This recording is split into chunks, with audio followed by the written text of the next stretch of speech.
So hello everyone, welcome to my channel CS legal world. और आज हम लोग करने जा रहे हैं chapter number 13 of CFLS, which is about listing into Indian stock exchange, जो कि बहुत बहुत वाइड चैप्टर है और एग्जाम में 25 मार्क्स कहीं नहीं जा रहे इस चैप्टर से। कंपल्सरीली आस्क्ड क्वेश्चन है और मोस्ट कॉम्प्लिकेटेड और you can say complex chapter है, जिसमें काफ़ी सारे लिमिट्स है, सब कुछ है।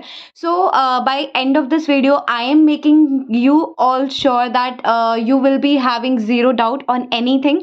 Apart from that, अब इतना याद रखना है कि किसी ने अगर इसको पहले पढ़ा है वो तो समझ सकता है, because it's gonna be quick revision. और जिसने नहीं पढ़ा है वो ट्राई करे मेरी स्पीड पकड़ने की। Okay, let's just get started without wasting a single moment. And one more thing, that इस चैप्टर को पढ़ने से पहले मैं चाहूँगी कि हम ये समझ लें कि हमको इस चैप्टर में पढ़ना क्या क्या है, बिकॉज वही बहुत कंफ्यूजिंग होता है। So let's understand over here. 5 to 14 regulation जो है talks about common obligation of listed entity. उसके बाद हमको करना है regulation 15 which talks about corporate governance का प्रोविजन एप्लीकेबिलिटी क्या है। Then we have to move forward with section regulation 17। उसमें काफ़ी सारे 17(1), 17(1)(a), 17(1)(b, जो कि बात करता है composition of board, size of the board, फिर चेयरमैन क्या होगा, एग्जैक्टली वही सब चीज़ें। फिर 17(1) capital A which talks about maximum age of director कितनी होगी, मैक्सिमम नंबर ऑफ डायरेक्टरशिप कितने होंगे, कमिटी मेंबरशिप एंड चेयरपर्सनशिप में कितने मेंबर्स आ सकते हैं। फिर 18 to 22 ये बात करता है audit committee, NRC, SRC, RMC and vigil mechanism. 23(9) talks about RPT. 27(2) it's a compliance report. So इसको यहाँ पर फिलहाल मैं नहीं ले रही, नॉट इम्पॉर्टेंट।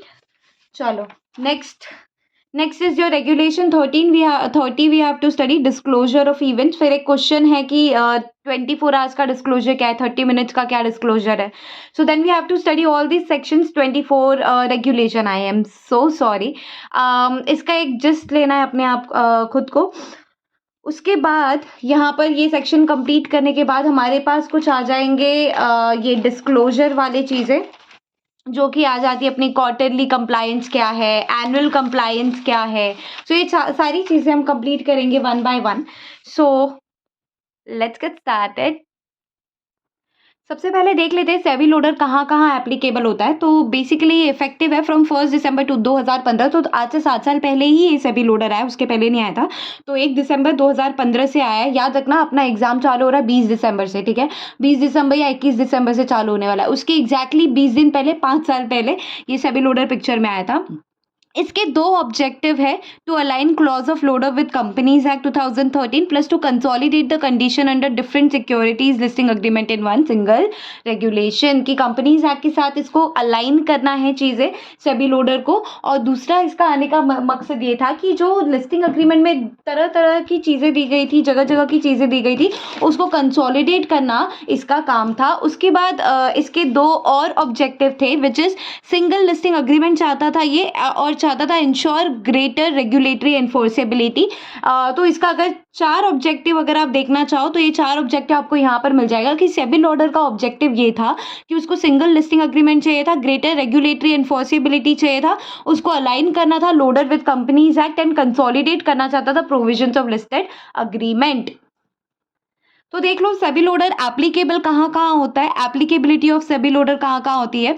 तो सबसे पहले सिक्योरिटी रिसीट, आईडीआर। अच्छा, वन मोर थिंग, ये कैसे याद होगा आपको, वो सबसे ज़्यादा सोचने वाली बात है। क्या ये इक्विटी शेयर पे लगता है? ऑफ कोर्स लगता है। देख लो इक्विटी शेयर्स कहाँ है, कहीं मिल रहा है? सिक्योरिटीज डेट इंस्ट्रूमेंट पे तो लगना ही है। ऑल अदर तो ठीक है, जो सभी बोलेगा। Specified securities listed on main board या फिर एसएमई एक्सचेंज, या फिर ये जो है इंस्टीट्यूशनल ट्रेडिंग प्लेटफॉर्म नहीं है अभी, इनोवेटर्स ग्रोथ प्लेटफॉर्म। तो अब इसमें आप क्या बोलोगे? हम जो रेगुलेशन पढ़ने वाले हैं बेसिकली, अब ये जो रेगुलेशन अपना आने वाला है, रेगुलेशन 17 से लेके पूरा रेगुलेशन 48, ये बात करता है इक्विटी शेयर्स के बारे में। तो इक्विटी शेयर्स तो आना ही है। उसके बाद एसएमई की भी कंप्लायंस हम पढ़ते हैं, मतलब लोडर एसएमई पे भी लगेगा। और उसके बाद हम इनोवेटर्स ग्रोथ प्लेटफॉर्म पे भी चीज़ें पढ़ते हैं इसके बारे में, तो उस पर भी लगेगा। मतलब इक्विटी शेयर्स मेन बोर्ड पे लिस्टेड हो, एसएमई पे लिस्टेड हो, या इनोवेटर्स ग्रोथ प्लेटफॉर्म पे लिस्टेड हो, वहाँ तो लगना ही है, ठीक है। उसके बाद लोडर सिर्फ अपने इस पे ही नहीं लगता है। सिर्फ आप सिक्योरिटीज मेन बोर्ड पे लिस्ट करा लो, एसएमई पे करा लो या इनोवेटर्स पे करा लो, सिर्फ इस पे ही नहीं लगता है। ये तो इक्विटी शेयर्स की बात कर रहा है, स्पेसिफाइड सिक्योरिटीज मतलब इक्विटी शेयर्स, तो ये सिर्फ इक्विटी शेयर्स की बात कर रहा है। लेकिन हम अगर देखें तो ये जो नॉन कन्वर्टिबल डेट सिक्योरिटीज है, non convertible redeemable preference shares है, फिर परपेचुअल डेट इंस्ट्रूमेंट है, इस पे भी लगता है।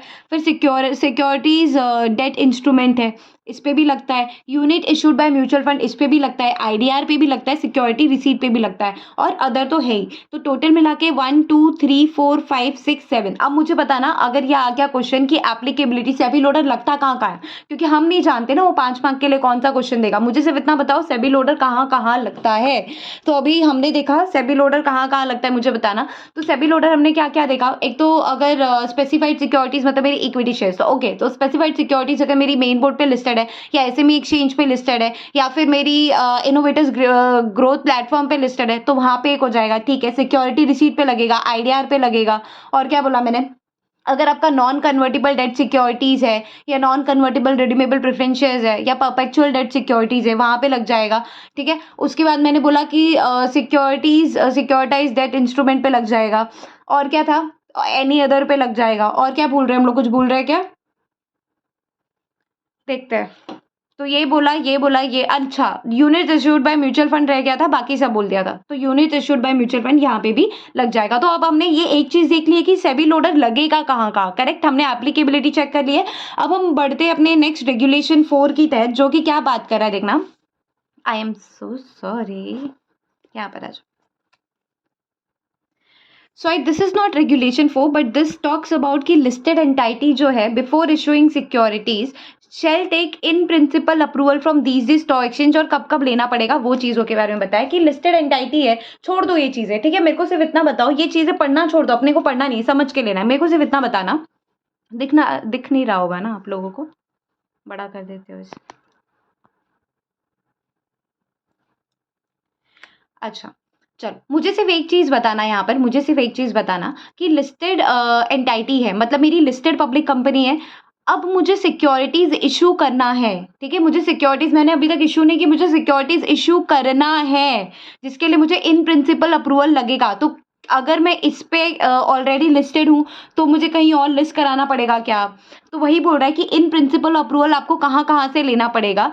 अगर आपकी जो सिक्योरिटीज है, ठीक है, अगर वो लिस्टेड है रिकॉग्नाइज्ड स्टॉक एक्सचेंज पे having nationwide trading terminal NSC BSE पे, तो आपको from all such recognised stock exchange, अगर आप दोनों पे लिस्टेड हो, ठीक है, आपकी जो सिक्योरिटीज है जो आप इशू करने वाले हो, अगर आप वो दोनों पे लिस्टेड हो, एनएससी बीएसई दोनों पे हो, तो आप सबसे लोगे इन प्रिंसिपल अप्रूवल। अगर आपकी जो सिक्योरिटीज है वो रिकॉग्नाइज्ड स्टॉक एक्सचेंज पे लिस्टेड नहीं है, मतलब वो recognise security is not listed recognise stock exchange having nationwide trading terminal, मतलब एक स्टॉक एक्सचेंज पे लिस्टेड है, रिकॉग्नाइज स्टॉक एक्सचेंज पे लिस्टेड नहीं। रिकॉग्नाइज स्टॉक एक्सचेंज दो ही है, एनएससी और बीएसई, ठीक है। Kolkata stock exchange is not a recognise stock exchange, understand. तो अगर आपकी सिक्योरिटीज जो है वो कोलकाता स्टॉक एक्सचेंज पे लिस्टेड है, ना एनएससी पे ही लिस्टेड है ना बीएसई पे, तो आपको क्या करना पड़ेगा, आपको इन प्रिंसिपल अप्रूवल जो है वो लेना पड़ेगा कोलकाता स्टॉक एक्सचेंज से। समझ में आया इतना? उसके बाद है सिक्योरिटीज जो है आपकी वो लिस्टेड है रिकॉग्नाइज्ड स्टॉक एक्सचेंज पे having nationwide trading terminal and also on as well as और not having nationwide trading terminal, मतलब एनएससी बीएससी पे भी है और केएससी पे भी है, कोलकाता स्टॉक एक्सचेंज पे भी है। तो आपको हर एक stock exchange from all recognised stock exchange, तो आपको सिर्फ रिकॉग्नाइज्ड स्टॉक एक्सचेंज से लेना है, एनएससी और बीएससी से। कोलकाता स्टॉक एक्सचेंज से इन प्रिंसिपल अप्रूवल लेने की जरूरत नहीं है। तो अब मैंने इन प्रिंसिपल अप्रूवल के बारे में क्या बात की, आपको ऐसा क्वेश्चन आ गया, ठीक है, डोंट बी सरप्राइज कि ऐसा क्वेश्चन नहीं आ सकता है, आ सकता है। क्वेश्चन आया, क्वेश्चन नंबर 1, ठीक है, क्वेश्चन नंबर 1 कि आपकी जो सिक्योरिटीज है वो लिस्टेड है एनएससी बीएसई पे, तो इन प्रिंसिपल अप्रूवल किससे लोगे, एनएससी बीएसई दोनों से लोगे। अगर आपकी जो सिक्योरिटीज लिस्टेड है ऑलरेडी, जो अब आपकी जो सिक्योरिटीज है वो रिकॉग्नाइज्ड स्टॉक एक्सचेंज पे तो लिस्टेड नहीं है बट कोलकाता स्टॉक एक्सचेंज पे लिस्टेड है, तो किससे लोगे in principle approval, Kolkata stock exchange से लेंगे। आपकी सिक्योरिटीज एनएससी बीएसई और कोलकाता स्टॉक एक्सचेंज तीनों पे लिस्टेड है, ठीक है, तो किससे लोगे, एनएससी बीएसई से लोगे, खत्म इतना। अब हम करने जा रहे हैं, अब हम ना इसकी ऐसे करेंगे ताकि हम चीजें ना मार्क करते जाए कौन कौन सी चीजें होते जा रही है साथ साथ में, ठीक है।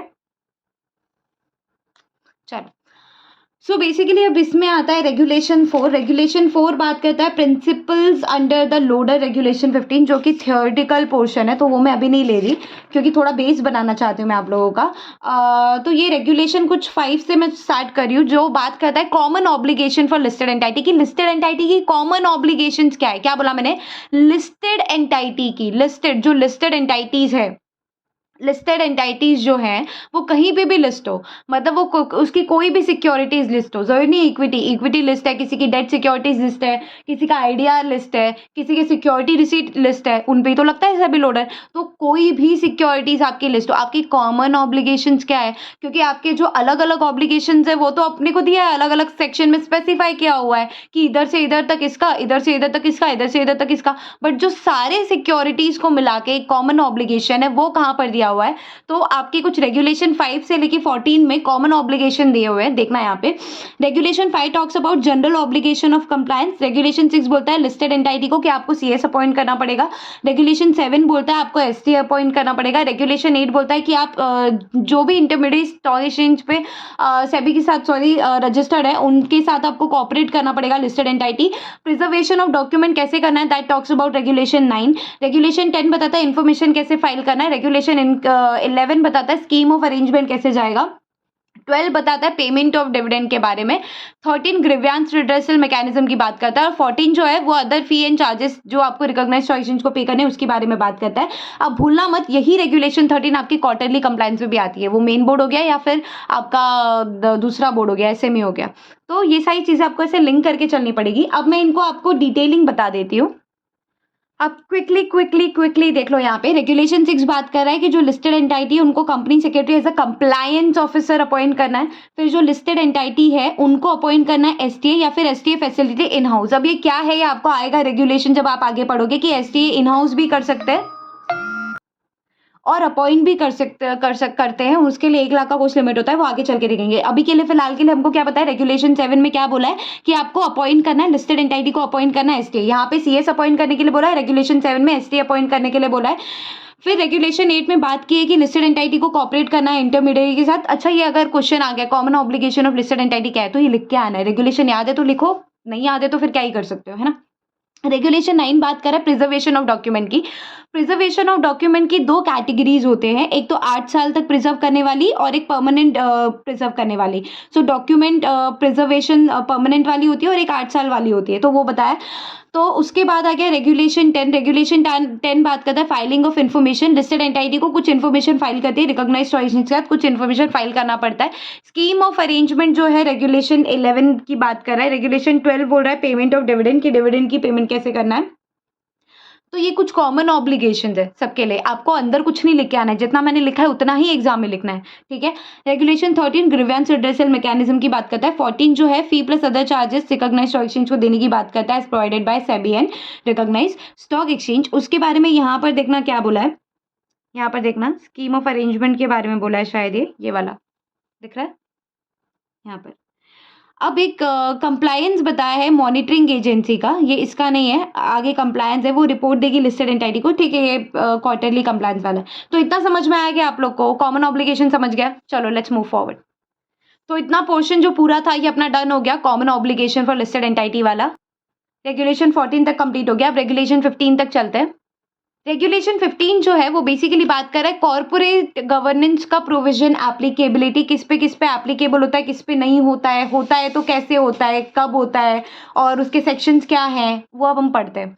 Regulation 15 where are you, hold on, ठीक है। रेगुलेशन 15 क्या बोल रहा है, कॉर्पोरेट गवर्नेंस की बात कर रहा है कि कॉर्पोरेट गवर्नेंस के प्रोविजंस कहाँ एप्लीकेबल होंगे, किस पे एप्लीकेबल होंगे, कौन से रेगुलेशन पे एप्लीकेबल होंगे और किन पे एप्लीकेबल नहीं होंगे। तो सबसे पहले देखना क्या बात कर रहा है, जो कंपनी है with the company with corporate governance provisions as specified in regulation 17 to 27 and clause this is this shall not apply in case, क्या बोला मैंने, the companies with corporate governance provision as specified in this regulation, कि किन किन company पे, ये जो आगे बात की है ना इन कंपनी के इसके बारे में, इस पे कॉर्पोरेट गवर्नेंस के प्रोविजन जो है वो एप्लीकेबल नहीं होंगे अगर आपका जो पेड अप शेयर कैपिटल है वो 10 करोड़ से एक्सीड ही नहीं करता। आप छोटी कंपनी हो, 10 करोड़ के भी नीचे आपका पेड अप कैपिटल है और आपका जो नेटवर्थ है वो 25 करोड़ से एक्सीड नहीं करता as on the last day of the previous financial year, तो फिर आपको क्या नहीं करने की जरूरत पड़ेगी,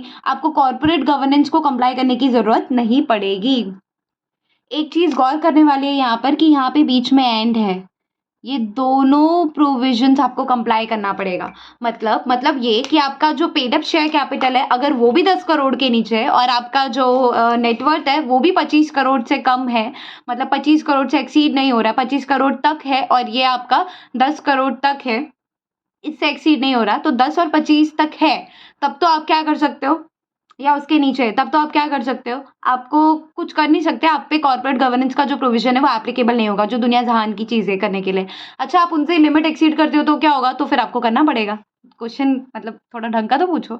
उसके बाद देखना क्या है, तो listed entity which are not company but a body corporate and has listed its securities on SME exchange, so the provision 17 to 27 shall apply to the extent it does not violate their respective statutes, की ऐसी listed company जो कि ऐसी listed entity जो कि company नहीं है but a body corporate, मतलब अब बॉडी कॉर्पोरेट में कौन कौन आ जाता है, किसी अब ये मत बोलना पड़ा नहीं आपने, बॉडी कॉर्पोरेट में हर एक चीज़ आ जाती है, स्टैट्यूटरी कंपनीज आ जाती है, अपनी कोऑपरेटिव सोसाइटी को छोड़ के और सोसाइटी को छोड़ के बाकी सारी चीज़ें आ जाती है, जैसे कि अपनी जो आईसीआईसीआई रजिस्टर्ड है वो भी आ जाएगी उसमें, फिर एलएलपी आ जाएगी, तो ये सारे मिलके फॉर्म होते हैं बॉडी कॉर्पोरेट। बॉडी कॉर्पोरेट का इसको डेफिनेशन देखना होगा तो मैंने डाला हुआ है एक्सक्लूसिवली 2 मिनट की वीडियो है, बॉडी कॉर्पोरेट आपको क्या है पता चल जाएगा। So the listed entity which are not a company but a body corporate and has listed it securities on SME exchange, तो ये वाले जो प्रोविजंस है उन पर तब तक अप्लाई होंगे जहाँ तक उनके रिस्पेक्टिव स्टैट्यूट्स को कोई ठेस ना पहुंचे। फिर प्रोविजन 17 आर जो है are not applicable in case of, अच्छा अगर आपके ऊपर सीआईआरपी चल रहा है तो क्या नहीं एप्लीकेबल है, क्या एप्लीकेबल है क्या नहीं, तो प्रोविजंस है जो सेक्शन 17 के वो एप्लीकेबल ही नहीं है in case insolvency resolution process is going on. फिर regulation 18, 19, 20, 21 not applicable but responsibility of committee shall be fulfilled by interim and क्या ये इंटरिम रेजोल्यूशन प्रोफेशनल। अच्छा, ये चीज़ बहुत इंपॉर्टेंट बोली है मैंने, देखना ये क्या बोल रहा है, देखना बेसिकली ये जो कमिटीज़ है ना आपकी, ये कॉर्पोरेट गवर्नेंस में आ जाती है कहीं ना कहीं। अब ये कौन से कमिटीज़ की बात कर रहा है, ये 18, 19, 20, 21 कौन है, ये रहा आपका 18, 19, 20, 21, ये लोग हैं। ये ऑडिट कमेटी की बात कर रहा है, एनआरसी की बात कर रहा है, एसआरसी की बात कर रहा है, आरएमसी की बात कर रहा है, 21 तक ही है। तो ये जो 4 कमेटी है ना आपकी, ये इनकी बात कर रहा है बेसिकली, कि आप पे भी जो है ना आपको ये वाले कमिटीज भी बनाने नहीं पड़ेंगे, क्योंकि आप छोटी कंपनी हो ना, तो अगर लेट्स से एग्जाम में मैं अभी क्वेश्चन देती हूँ, डोंट वरी, तो आप छोटी कंपनी हो ना, आपको बनाने की जरूरत नहीं पड़ेगी, but you have to make sure that the duties the committee का जो भी responsibility is fulfilled by someone in your company like the professionals. अब मुझे एक क्वेश्चन देती हूँ मैं, मुझे बताना, देखती हूँ मैं कहाँ तक आप लोग समझ पाते हो, मुझे कमेंट में आंसर करना, मैं देखूंगी सबके आंसर्स। एक कंपनी है जिसका पेड अप शेयर कैपिटल है 12 करोड़ का और जिसका नेटवर्थ है 24 करोड़ का।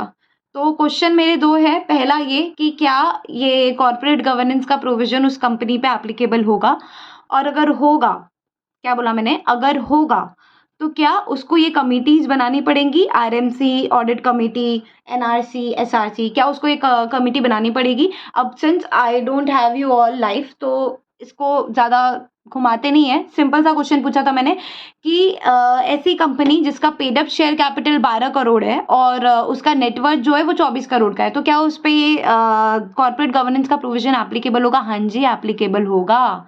क्यों एप्लीकेबल होगा भाई, उसका paid up share capital 12 crore है और नेटवर्थ 24 करोड़ है, तो एटलीस्ट नेटवर्थ तो समझ में आ रहा है कि 25 करोड़ से एक्सीड नहीं हो रहा, बट पेड अप तो एक्सीड हो रहा है। बट पेड अप तो एक्सीड हो रहा है, तो आपका paid up share capital and net worth दोनों भी नीचे होना चाहिए। ये जो पर्टिकुलर टर्नओवर दिया है, ये जो पर्टिकुलर थ्रेशोल्ड दिया हुआ है, अगर ये दोनों से भी नीचे होता है तब आपको कॉर्पोरेट गवर्नेंस का प्रोविजन एप्लीकेबल नहीं होता है। लेकिन अगर एक्सीड हो रहा है कोई भी दोनों में से, क्योंकि ये दोनों कंप्लाई करना है, दोनों में से कोई भी एक एक्सीड हो जाता है मतलब आप प्रोविजन नहीं कंप्लाई कर रहे हो, तो आपको कॉर्पोरेट गवर्नेंस लग जाएगा। अगर लगेगा तो क्या उसको 18, 19, 20, 21 बनाना पड़ेगा? ऑफ कोर्स बनाना पड़ेगा। ये एक्सेप्शंस किसको दिया है? ये एक्सेप्शंस उसको दिया है जो कि इस लिमिट में आ रहा है। अगर आप इस लिमिट में नहीं हो तो एक्सेप्शंस आपको कैसे देंगे? समझ आ रही है?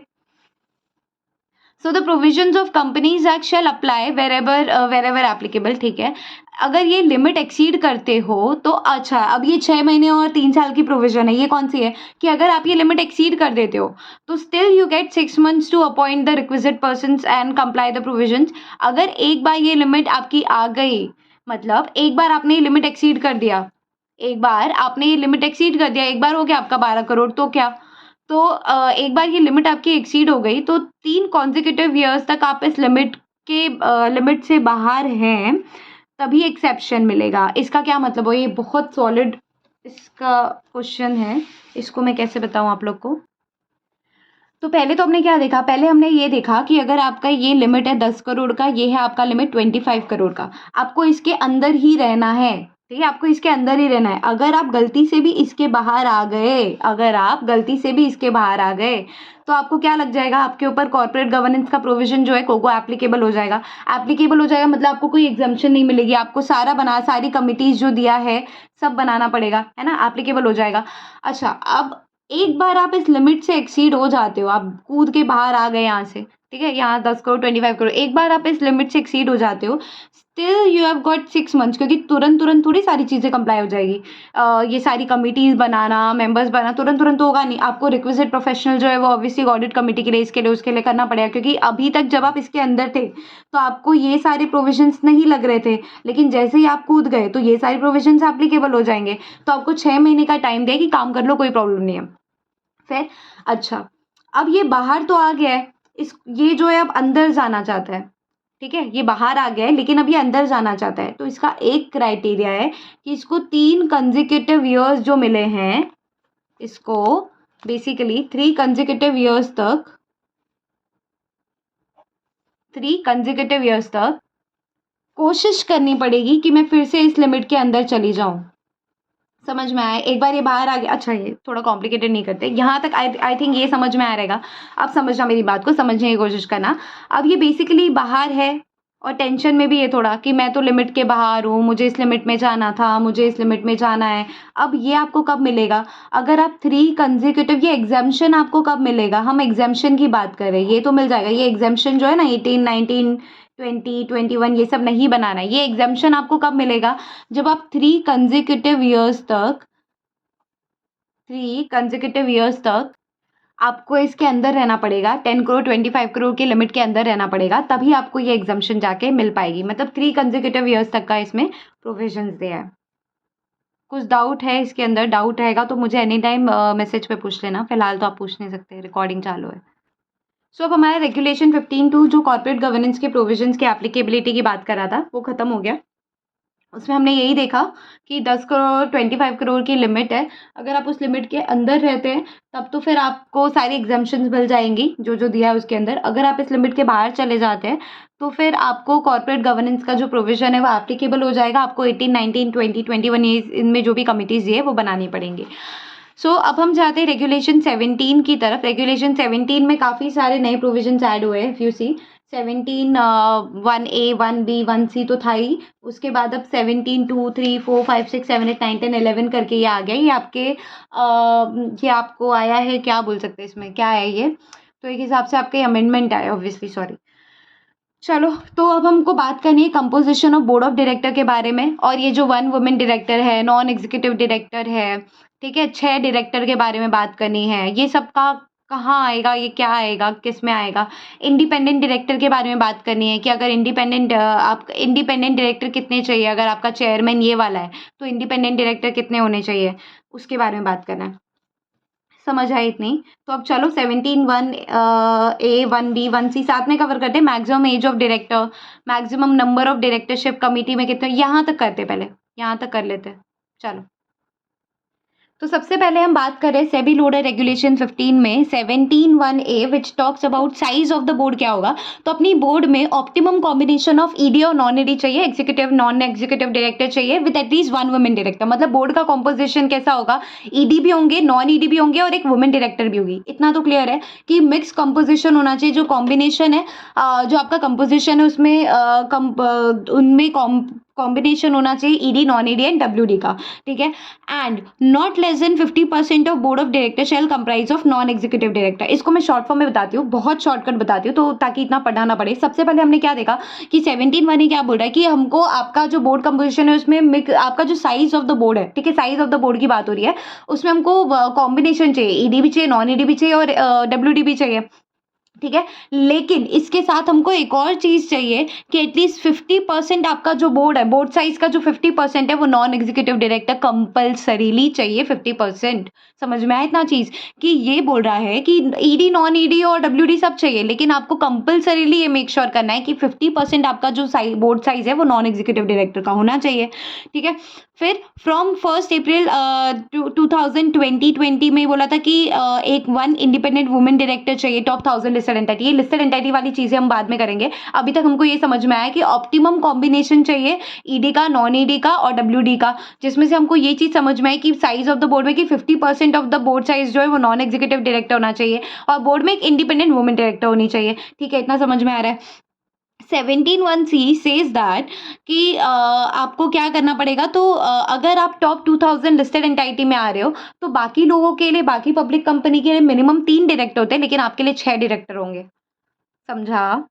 तो ये लिस्टेड लिस्टेड वाला गेम बाद में खेलेंगे, ये जो टॉप लिस्टेड वाला है। बट इतना समझ में आ गया क्या कि आपका जो बोर्ड साइज है उसमें ईडी नॉन ईडी डब्ल्यूडी ये लोग रहेंगे, but 50 size of the board में एनईडी रहेगा। और उसके बाद हमने देखा कि 1 इंडिपेंडेंट वुमेन डायरेक्टर का देखा, और हमने देखा कि 6 डायरेक्टर लगेंगे अगर ये वाला काम है तो ये मैं टॉप 1000 टॉप 500 एक साथ कराऊंगी, इसलिए अब इतना ज़्यादा ध्यान नहीं दे रही ताकि आप लोग कंफ्यूज ना हो जाओ। फिर हम बात करेंगे बोर्ड कंपोजिशन के बारे में, जो कि है 17(1)(b। 17(1)(b देखना आप क्या बोल रहा है। बोर्ड कंपोजिशन के बारे में क्या बात हो रही है कि अगर आपका चेयरमैन जो है वो एग्जीक्यूटिव डायरेक्टर है तो आपको कितने नॉन एग्जीक्यूटिव डायरेक्टर चाहिए। अगर एग्जीक्यूटिव डायरेक्टर है तो आईडी कितना होना चाहिए, इंडिपेंडेंट डायरेक्टर कितना होना चाहिए। तो ये सारी चीज़ें, ये मैंने ऑलरेडी एक चार्ट बनाया तो मैं उससे ही पढ़ा देती हूँ आप लोगों को। तो अब देखना, क्वेश्चन है मेरा, how many independent directors are mandatory required, कि कितने इंडिपेंडेंट डायरेक्टर जो है मैंडेटरी चाहिए आपकी कंपनी में। अब वो डिपेंड करता है आपको कितने आपके इंडिपेंडेंट डायरेक्टर कितने होंगे, वो आपके चेयरमैन पर डिपेंड करता है कि आपका चेयरमैन कौन है। आपका चेयरमैन एग्जीक्यूटिव डायरेक्टर है, नॉन एग्जीक्यूटिव डायरेक्टर है या फिर प्रमोटर से रिलेटेड है, तो कंपनी में इंडिपेंडेंट डायरेक्टर कितने होंगे वो डिपेंड करेगा किस पे, चेयरमैन पे। अगर आपका जो चेयरमैन है वो नॉन एग्जीक्यूटिव डायरेक्टर है, आपका जो चेयरमैन है वो नॉन एग्जीक्यूटिव डायरेक्टर है, तो 1/3 ऑफ जो टोटल स्ट्रेंथ है आपकी बोर्ड का वो आईडी होगा। कौन होगा? आईडी होगा। अगर नॉन एग्जीक्यूटिव डायरेक्टर जो है वो, सॉरी, जो चेयरमैन है वो नॉन एग्जीक्यूटिव डायरेक्टर है, तो 1/3 ऑफ द बोर्ड जो है वो आईडी होगा, बाकी सारे आधे होंगे, बाकी सारे हाफ होंगे। ये वाला तो बात कर रहा है नॉन एग्जीक्यूटिव डायरेक्टर की, इसलिए मैंने अभी उसको कवर नहीं किया है। ये बात समझने की कोशिश करना, अगर आपका जो चेयरमैन है वो नॉन एग्जीक्यूटिव डायरेक्टर है तो 1/3 ऑफ द टोटल बोर्ड जो है वो आईडी होगा। अगर आपकी कंपनी ऐसी है जिसमें रेगुलर चेयरमैन है ही नहीं, एग्जीक्यूटिव चेयरपर्सन नहीं है, सॉरी, नॉन एग्जीक्यूटिव चेयरपर्सन मतलब नॉन एग्जीक्यूटिव चेयरपर्सन आपका नहीं है कंपनी में, तो हाफ ऑफ द बोर्ड आपका इंडिपेंडेंट डायरेक्टर होगा।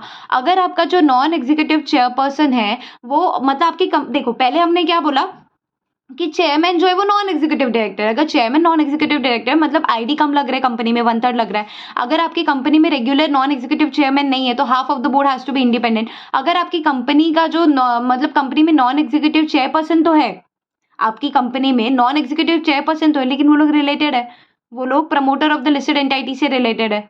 मतलब या तो वो प्रमोटर है, सॉरी, आप अभी फिर से करते हैं, लिंक टूट जाता है रे बार बार। Composition of board of director में हमने ये देखा कि composition of board of director की जब हम बात करते हैं कि बोर्ड ऑफ डायरेक्टर में कितने कितने आईडी होंगे या क्या होगा, या कंपोजिशन ऑफ बोर्ड की बात कर रहे हैं, तो हमने ये देखा कि अगर हमारा चेयरमैन जो है वो नॉन एग्जीक्यूटिव डायरेक्टर है तो 1/3 हमको आईडी लगेंगे। अगर अपना अगर कंपनी में रेगुलर चेयरपर्सन नहीं है तो 50% ऑफ द बोर्ड आईडी होगा। अगर कंपनी में नॉन एग्जीक्यूटिव चेयरपर्सन तो है, लेकिन non executive chairperson is a promoter of a listed entity, तो क्या? अगर नॉन एग्जीक्यूटिव चेयरपर्सन तो है लेकिन वही प्रमोटर है, तो क्या? नॉन एग्जीक्यूटिव चेयरपर्सन तो है लेकिन वो रिलेटेड है प्रमोटर या प्रमोटर ग्रुप या मैनेजमेंट से, तो क्या? या नॉन एग्जीक्यूटिव चेयरपर्सन तो है, वो related at 1 level below board of director से, तो क्या? तो 50% of the board has to be ID.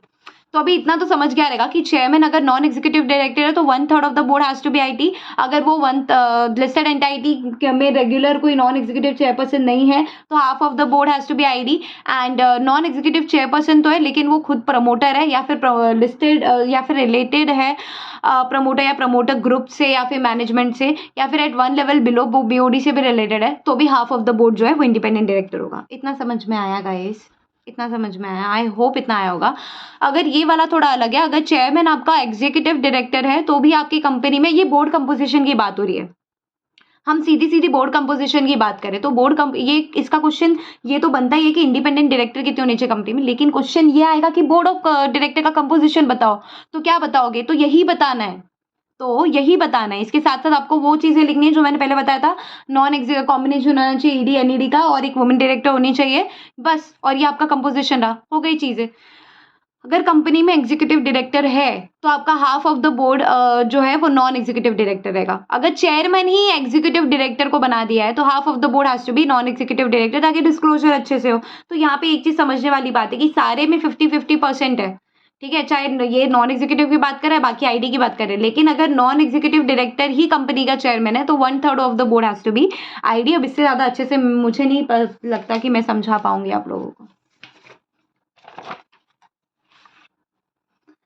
ये वाला था क्या? नहीं, ये वाला नहीं था। तो हमने क्या कर लिया, हमने से यही चीज़ें देखी थी। अभी इसको शॉर्टकट में देखना चाहो तो देख लेना। अगर आपका जो चेयरमैन है वो नॉन एग्जीक्यूटिव डायरेक्टर है तो 1/3 आईडी होगा। चेयरमैन नॉन एग्जीक्यूटिव डायरेक्टर तो है लेकिन प्रमोटर भी है साथ में, तो भी 50% ऑफ आईडी होगा।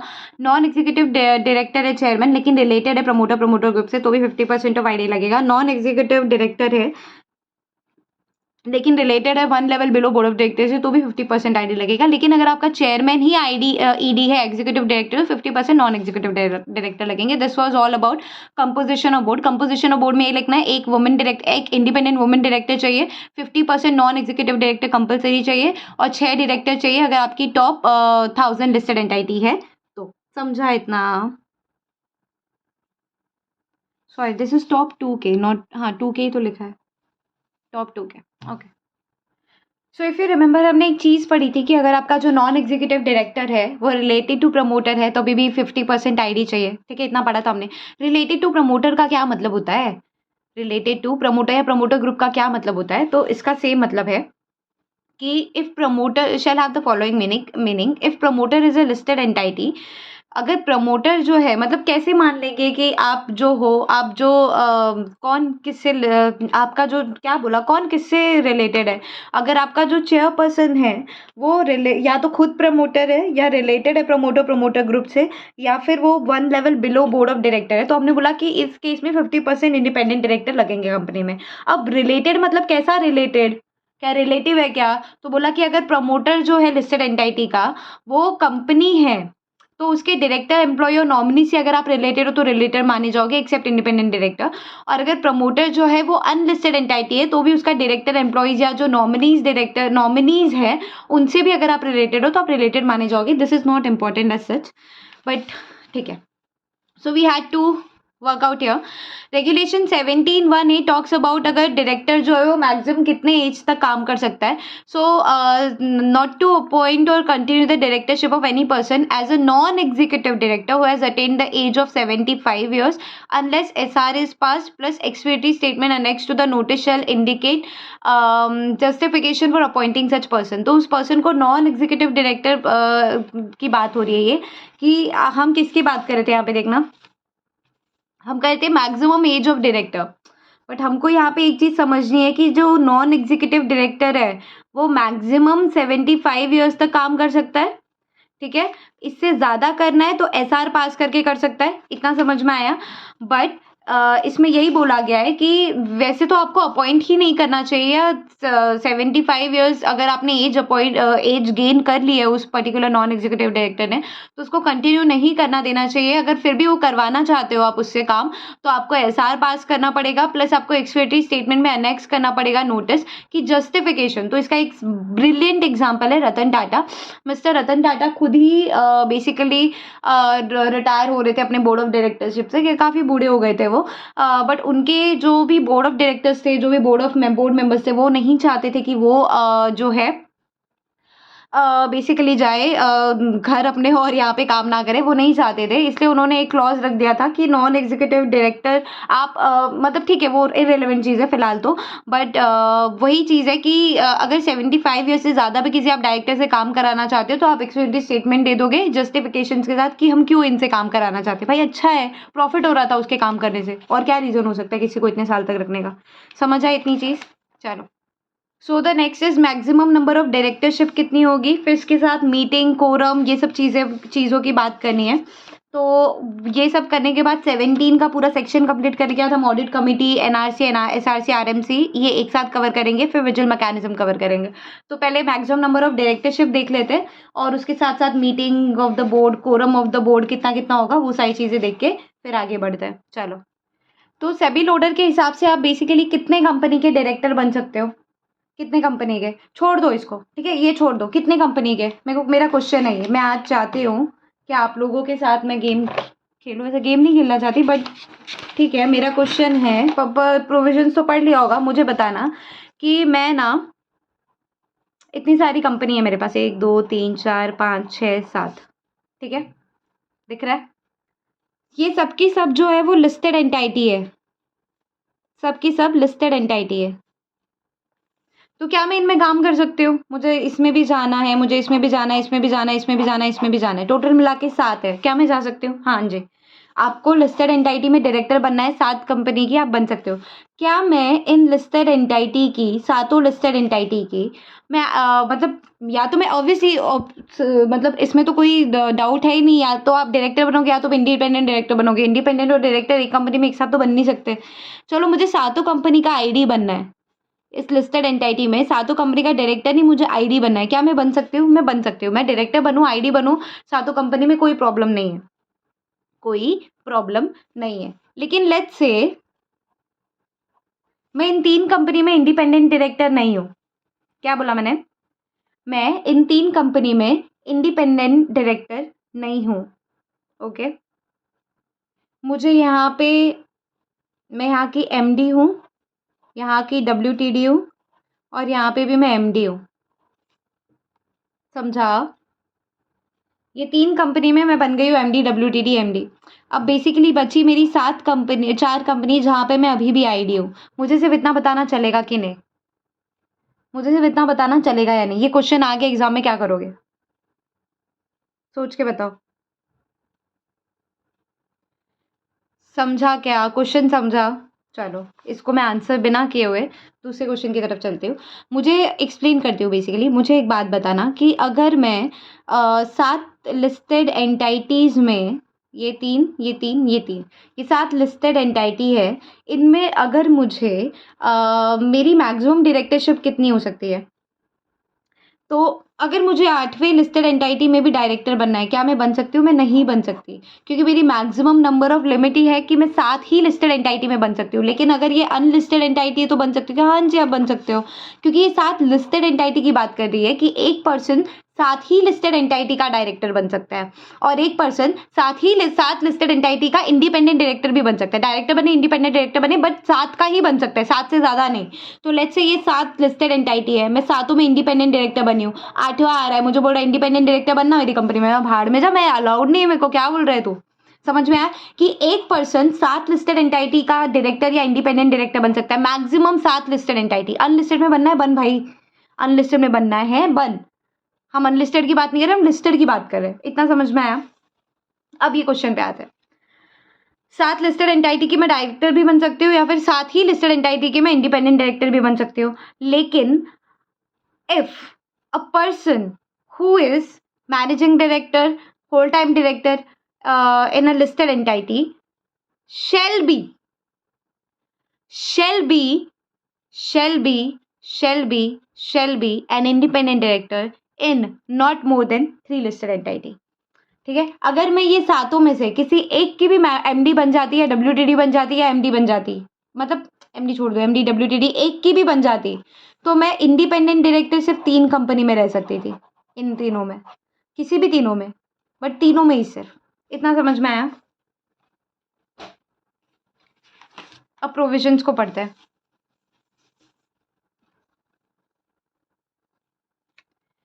A person shall not be a director in more than 7 listed entity, plus a person cannot be an independent director in more than 7 listed entity. However, if a person who is managing director या फिर whole time director in a listed entity shall be an independent director in not more than 3 listed entities. जैसे कि रोशनी है, रोशनी एक company की MD है, दूसरी company की डब्ल्यूटीडी है, ठीक है, और अब वो 5 कंपनी में इंडिपेंडेंट डायरेक्टर बनना चाहती है, तो बन सकती है क्या? नहीं बन सकती है क्या? नहीं। क्यों नहीं बन सकती? Because if a person is MD WTD in listed entity then he can be an independent director only in 3 listed entity. समझा? अदरवाइज रोज जो है उसको क्या करना पड़ेगा? रोज जो है उसको क्या करना पड़ेगा? 7, अच्छा ये लिखा है कि रोज जो है अदरवाइज 7 लिस्टेड एंटिटी में आईडी बन सकती है। मतलब प्रोविजन ये बोला है बेसिकली कि तू 7 लिस्टेड एंटिटी में इंडिपेंडेंट डायरेक्टर बन जा, मुझे कोई प्रॉब्लम नहीं है, ठीक है, लेकिन अगर बेसिकली देखो 7 ही अलाउड है, अब तू सातों में से किसी एक में भी एमडी डब्ल्यूटीडी बन गए तो तू फिर सातों में तू ऑब्वियसली एक में भी बन गई तो भी तू सातों में आईडी नहीं बन सकती, फिर तू 3 से ज़्यादा किसी कंपनी में आईडी नहीं बन सकती। तो ये ध्यान रखने वाली चीज़ है, क्योंकि इंडिपेंडेंट डायरेक्टर का काम भी बड़ा क्रूशियल होता है, और आप होल टाइम डायरेक्टर हो, आप कैसे 2-2 3-3 7-7 8-8 जगह काम करोगे? ठीक है। No alternate director to be appointed for independent director, कि आप इंडिपेंडेंट के डायरेक्टर की जगह पे कोई ऑल्टरनेट डायरेक्टर जो है वो अपॉइंट नहीं कर सकते हो। अच्छा, अब ये बात बताना मुझे, ये बात बताना, a person can be a member in maximum 10 committee और chairman in maximum 5 committee only for audit committee and shareholder relationship committee के बारे में बात हो रही है। ये ऑल पब्लिक कंपनी लेंगे इसमें, लिस्टेड हो या अनलिस्टेड हो, फॉरेन कंपनी या प्राइवेट, फॉरेन या प्राइवेट कंपनी को हमने एक्सक्लूड करके चलते हैं। इसका मतलब क्या है वो देखना, क्या बोला मैंने? अ person can be member of maximum 10 committee और चेयरमैन ऑफ मैक्सिमम 5 कमिटी। ये है रोशनी, ठीक है। नाउ इसको मेंबर बनना है या इसको चेयरमैन बनना है कमिटी का? कमिटी की बात हो रही है, ठीक है।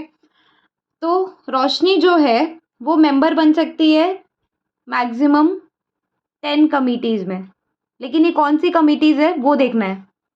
और अगर उसको चेयरमैन बनना है तो मैक्सिमम 5 कमिटी में बन सकती है। कौन सी? ये कमिटी को ही डिफाइन करना है कि ये कौन सी कमिटी की बात कर रहे हो। तो हम बात कर रहे हैं ऑडिट कमिटी की या फिर एसआरसी की, stake holder relationship committee.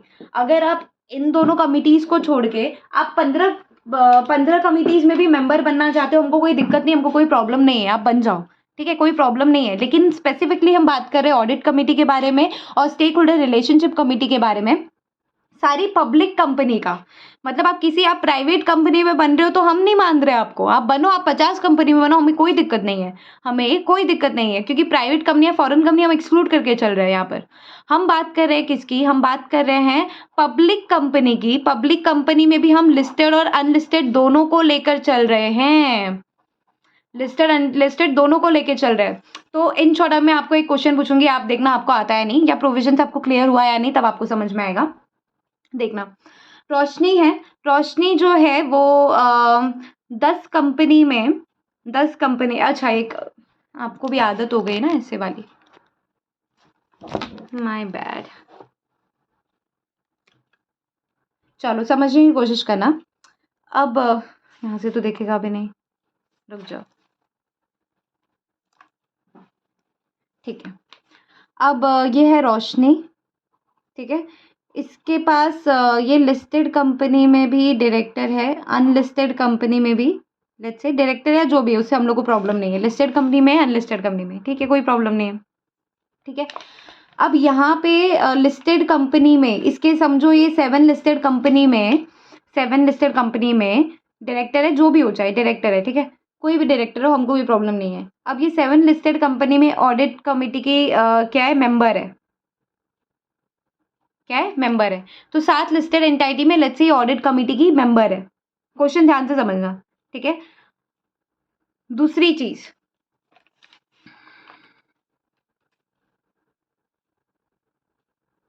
NRC committee की भी ये मेंबर है सातों में, और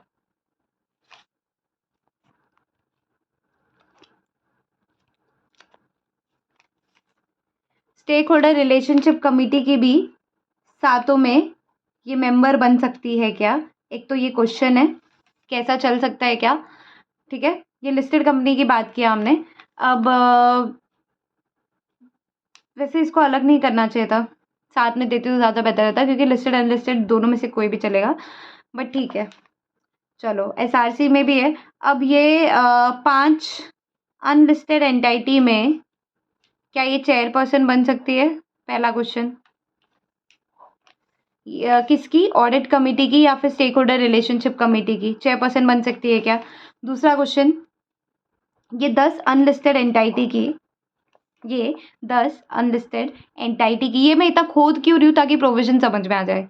ये 10 लिस्टेड एंटिटी की, अनलिस्टेड एंटिटी की रिस्क मैनेजमेंट कमिटी में पार्टिसिपेट कर सकती है क्या? ये क्वेश्चन है। फिर ये रिस्क मैनेजमेंट कमिटी की चेयरपर्सन बन सकती है क्या? 2 और कंपनी की। फिर आप लोग ये सोचोगे मैम क्या कर रहे हो आप आज। फिर दूसरा क्वेश्चन ये है कि ये एसआरसी हो गया ना, क्या क्या हुआ, 2 आरएमसी हुआ, ये क्या लिखा था हमने, क्या लिखा था, ये एसआरसी है क्या? अच्छा, ये 5 अनलिस्टेड एंटिटी है, ये 10 अनलिस्टेड एंटिटी है। चलो इतना ही करते फिलहाल के लिए। अब इसका क्वेश्चन समझने की कोशिश करना, हमारा प्रोविजन क्या है? प्रोविजन समझा तो फिर आप कर सकते हो, अदरवाइज आप नहीं कर सकते। पहला प्रोविजन, पहला प्रोविजन क्या था कि रोशनी जो है वो मैक्सिमम टू मैक्सिमम कौन सी कमेटी की बात करें, हम सिर्फ 2 कमेटी की बात कर रहे हैं। कौन सी वो 2 कमेटी है? एक तो ऑडिट कमेटी और एसआरसी। ये दोनों कमेटी में आप maximum 10 committee, a person can be member of maximum 10 committee और chairman of maximum 5 committee only for audit committee and stakeholder relationship committee. कि हम audit committee and stakeholder relationship committee की बात कर रहे हैं कि इनमें आप maximum a person can be a member of maximum 10 committee, कि मैं सिर्फ 10 कमेटी में ही मेंबर बन सकती हूँ, 10 कमेटी में ही मेंबर बन सकती हूँ। तो फिर क्या, तो फिर क्या?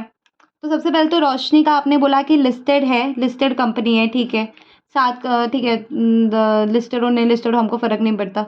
अब वो लिस्टेड कंपनी में ऑडिट कमेटी की मेंबर है, 7 कमेटी की, 7 कंपनी में कमेटी की मेंबर है ऑडिट कमेटी की। चलेगा क्या? हाँ जी चलेगा।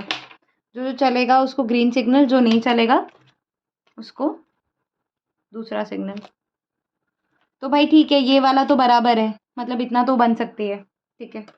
अब वो एनआरसी कमेटी में मेंबर बन सकती है क्या? 7 एनआरसी कंपनी में मेंबर बन सकती है क्या? बन सकती है ना, एनआरसी में बनने से थोड़ी मना किया। हम तो सिर्फ ऑडिट कमेटी और एसआरसी की बात कर रहे हैं। अब दूसरा क्वेश्चन ये है कि ये 7 एसआरसी में 7 स्टेक होल्डर रिलेशनशिप कमेटी में मेंबर बन सकती है या नहीं? इसका ये समझ में आना चाहिए था। आंसर सोचा आपने, बन सकती है या नहीं? क्या ये बन सकती है या नहीं? बन सकती है। क्यों? कैसे? कैसे मैम, कैसे बन सकती है? इंटरप्रेट करना सीखो गाइस। क्या बोला है? अ person can be a member of maximum 10 committee और चेयरमैन ऑफ मैक्सिमम 5 कमेटी। यहाँ पर और है कि मैक्सिमम 10 कमेटी की, अ person can be member of maximum 10 committee या फिर चेयरमैन ऑफ मैक्सिमम 5 कमेटी। बात कर रहा है किसकी? ऑडिट कमेटी की, स्टेक होल्डर रिलेशनशिप कमेटी की। यहाँ पे एंड है, यहाँ पे और नहीं है। ऐसा नहीं बोला ना कि ऑडिट कमेटी और स्टेक होल्डर रिलेशनशिप कमेटी में ऑप्शन है, नहीं, एंड दोनों में वो बन सकती है। मैक्सिमम 10 कमेटी की वो या तो मेंबर बन सकती है या फिर चेयरपर्सन बनती है, बन सकती है मैक्सिमम 5 कमेटीज की। तो वही दूसरा क्वेश्चन था यहाँ पे, कि क्या वो 10 अनलिस्टेड कंपनी की आरएमसी में पार्टिसिपेट कर सकती है? कर सकती है। हम तो बात ही कर रहे हैं दूसरी कंपनी की ना, हम तो बात कर रहे हैं एसआरसी की और ऑडिट कमिटी की। क्या वो 5 अनलिस्टेड कंपनी में चेयरपर्सन बन सकती है? अब ये भी ट्रिकी क्वेश्चन है। फिर अनलिस्टेड कंपनी जो है वो अच्छा, अब वो बोल रहा है कि द आरएमसी में चेयरपर्सन बन सकती है। बनो, आरएमसी में आपको जो बनना है बनो। हम सिर्फ ऑडिट कमिटी की बात कर रहे हैं और हम सिर्फ एसआरसी कमिटी की बात कर रहे हैं। तो अब वो 5 अनलिस्टेड कंपनी में, क्योंकि यहाँ पे लिस्टेड और अनलिस्टेड दोनों लिया हमने, चाहे वो लिस्टेड में हो डायरेक्टर और अनलिस्टेड दोनों को कंबाइन करके चल रहे हैं। तो अब वो 5 अनलिस्टेड कंपनी की डायरेक्टर, क्या वो 5 अनलिस्टेड एंटाइटी की चेयरपर्सन बन सकती है? अगर वो ऑलरेडी डायरेक्टर है, यहाँ पे ऑलरेडी कमिटी मेंबर है 10 कंपनी में, तो बन सकती है। ये मैं आपके ऊपर छोड़ रही हूँ, या मैं एंड में आपको बताऊंगी। ऑफ कोर्स मुझे आता है, बट ये मैं आपके ऊपर छोड़ रही हूँ, आप सोचो इस बारे में और कमेंट में मुझे इसका आंसर ज़रूर देना। चलो, now moving forward we gonna do section 18, 19, 20, 21 RMC का। But before that I had to make sure that I would be done with your this one ना, कोरम एंड ऑल भी कराना था। होल्ड ऑन, दो ये छोटी सी चीज़ें कराने की ज़रूरत नहीं है, but never mind. Board meeting कितनी होगी? एटलीस्ट 4 बोर्ड मीटिंग होगी एक साल में। 2 बोर्ड मीटिंग के बीच में मैक्सिमम आप गैप कितना रख सकते हो? तो 120 डेज का मैक्सिमम गैप रख सकते हो, उससे ज़्यादा का नहीं रख सकते हो। कोरम ऑफ बोर्ड मीटिंग कितना होगा? कोरम ऑफ बोर्ड मीटिंग होगा basically 1/3 of the total director और 3 director, whichever is higher. This is for your top 2000 listed entity. Okay, basically यहाँ पे 1/3 और 2 विच एवर इज हायर होता है। But अगर आप टॉप 2000 लिस्टेड एंटाइटी में आ रहे हो तो आपका ये कोरम होगा, including at least 1 independent director with that. तो डायरेक्टर जो है वो मीटिंग अटेंड कर सकता है क्या वीडियो कॉन्फ्रेंसिंग में? तो yes, he can of course do that. तो डायरेक्टर अगर मीटिंग अटेंड कर रहा है थ्रू वीडियो कॉन्फ्रेंसिंग और उसको कोरम में माना जाएगा, तो हाँ जी माना जाएगा। Other than top 2000 listed entity में आ रहे हो तो मैंने बोला ना 1/3 ऑफ टोटल डायरेक्टर या फिर 2 director whichever is higher with 1 independent director. तो बेसिकली ये है, ये नॉर्मल प्रोविजन है, सारी कंपनीज पे ये एप्लीकेबल होगा। 1/3 ऑफ टोटल डायरेक्टर या फिर 2 डायरेक्टर, दोनों में से जो भी हायर है उतना आपको रखना पड़ेगा विथ 1 आईडी, इतना है नॉर्मल। लेकिन अगर आप टॉप 2000 लिस्टेड एंटाइटी में आ रहे हो तो आपके कोरम में 3 डायरेक्टर हो जाएगा। क्लियर है इतना? मीटिंग और कोरम समझा? मीटिंग और कोरम समझा? चलो, अब हम बढ़ते अपने नेक्स्ट मूव की तरफ, which is your committee group वाला चीज़ है। ऑडिट कमिटी, ये सारी कमिटीज़ है ना। चलो अब उसकी तरफ बढ़ते हैं।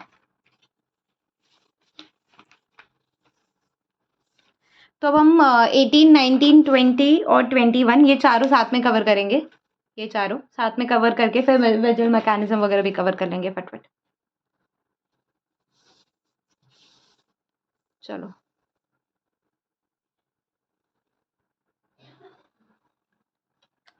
पहले ऑडिट कमेटी की बात करते हैं। ऑडिट कमेटी हो जाएगा, फिर एनआरसी पे चलेंगे, फिर हम एसआरसी पे चलेंगे, आरएमसी पे चलेंगे और उसके बाद सारे का क्विक रिवीजन हो जाएगा। फटाफट करते हैं विदाउट वेस्टिंग ओवर टाइम। सो ऑडिट कमेटी के बारे में क्या बोला है कि बोर्ड ऑडिट कमेटी में कंपोजिशन क्या होगा? ऑडिट कमेटी का कंपोजिशन क्या होगा? दिस इज मोस्टली क्या बोलते हैं, बहुत फ्रीक्वेंटली आज क्वेश्चन है, ऑडिट कमेटी का कंपोजिशन क्या होगा? तो basically audit committee shell comprise of at least 3 directors. ठीक है, ये तीनों के तीनों डायरेक्टर जो है वो फाइनेंशियली लिटरेट होने चाहिए, लेकिन इनमें से एक डायरेक्टर जो है वो फाइनेंशियल मैनेजमेंट में एक्सपर्ट होना चाहिए। समझ में आया? और एटलीस्ट इसमें से 2 डायरेक्टर, अभी इसमें से 50% ये लोग का एटलीस्ट आईडी होना चाहिए, ऐसा कुछ रहेगा, देखते हैं। सो बेसिकली जब हम बात करते हैं ऑडिट कमेटी की, तो audit committee shall comprise of 3 director, out of which 2/3 has to be independent director. अच्छा, अगर हमने अभी जो देखा था इंडिपेंडेंट डायरेक्टर, हाफ सब जगह देखा था, और 1/3 देखा था अगर आपका चेयरमैन नॉन एग्जीक्यूटिव डायरेक्टर है, वो हमने कहाँ देखा था? वो हमने अपने नॉर्मल बोर्ड की बात की थी। अब हमारी कंपनी में, तो लेट्स अंडरस्टैंड वन थिंग कि रोशनी लिमिटेड है, रोशनी लिमिटेड का बोर्ड ऑफ डायरेक्टर्स है, उसका कंपोजिशन अलग होगा, ऑडिट कमेटी का कंपोजिशन अलग होगा, एनआरसी का कंपोजिशन अलग होगा, अलग अलग डायरेक्टर हर एक कमेटी में रहेंगे, करेक्ट है? अब रोशनी लिमिटेड जो है उसका बोर्ड ऑफ डायरेक्टर में जितने आईडी पीडी होने चाहिए थे वो हम पढ़ चुके हैं। अब हम बात करें रोशनी लिमिटेड का जो ऑडिट कमेटी है उसमें कितने डायरेक्टर्स होंगे। तो ऑडिट कमेटी में मिनिमम डायरेक्टर ही 3 डायरेक्टर है, वो ऑडिट कमेटी में ले लो, एसआरसी में ले लो, या फिर अपना नॉमिनेशन एंड रेम्युनरेशन कमेटी में ले लो, या फिर आरएमसी में ले लो, सब जगह 3 डायरेक्टर मिनिमम इतने तो चाहिए। तो एक तो ये कॉमन पॉइंट हो गया। दूसरा हमने बोला कि 2/3, जब हम ऑडिट कमेटी की बात करें तो 2/3 इंडिपेंडेंट डायरेक्टर होगा। ठीक है, कम से कम 2/3 आपका कौन होगा, इंडिपेंडेंट डायरेक्टर होगा। तो 3 डायरेक्टर समझो अगर आपकी कंपनी में, तो 2 डायरेक्टर इसमें से आईडी हो गए, 2/3 बोला है। तीनों के तीनों फाइनेंशियली लिटरेट होने चाहिए और एक जो है फाइनेंशियल मैनेजमेंट में एक्सपर्ट होना चाहिए। वही ये बात है, देखना। 1 member accounting and financial management expertise होना चाहिए। फिर बोला है कि द ऑडिट, अगर in case listed entity has outstanding special right equity shares, तो audit committee shall only comprise of independent director. समझ में आया? समझ में आया या नहीं? अगर the audit committee shall only, अगर लिस्टेड एंटिटी में एसआर इक्विटी शेयर है, तो फिर ऑडिट कमिटी में ये जो तीनों के तीनों डायरेक्टर दिख रहे हैं ना, ये सारे आपके कौन होंगे, इंडिपेंडेंट डायरेक्टर होंगे। एक और चीज देखने वाली है कि इंडिपेंडेंट ऑडिट कमिटी का जो चेयरमैन है वो भी इंडिपेंडेंट डायरेक्टर होगा। तो अब आपको ये चीजें अगर आप छोड़ दो, सिर्फ इस डायग्राम में देखो, तो आपको समझ में आ रहा है क्या, मुझे बताना। Focus on this diagram, focus on this diagram. क्या बोल रहा है ये कि ऑडिट कमेटी में मिनिमम 3 डायरेक्टर चाहिए, मिनिमम 3 डायरेक्टर चाहिए, ठीक है। तीनों की तीनों फाइनेंशियली लिटरेट होने चाहिए, ओके। एक उनमें से एटलीस्ट एक जो है वो फाइनेंशियल मैनेजमेंट का और अकाउंटेंसी का एक्सपर्ट होना चाहिए, ठीक है।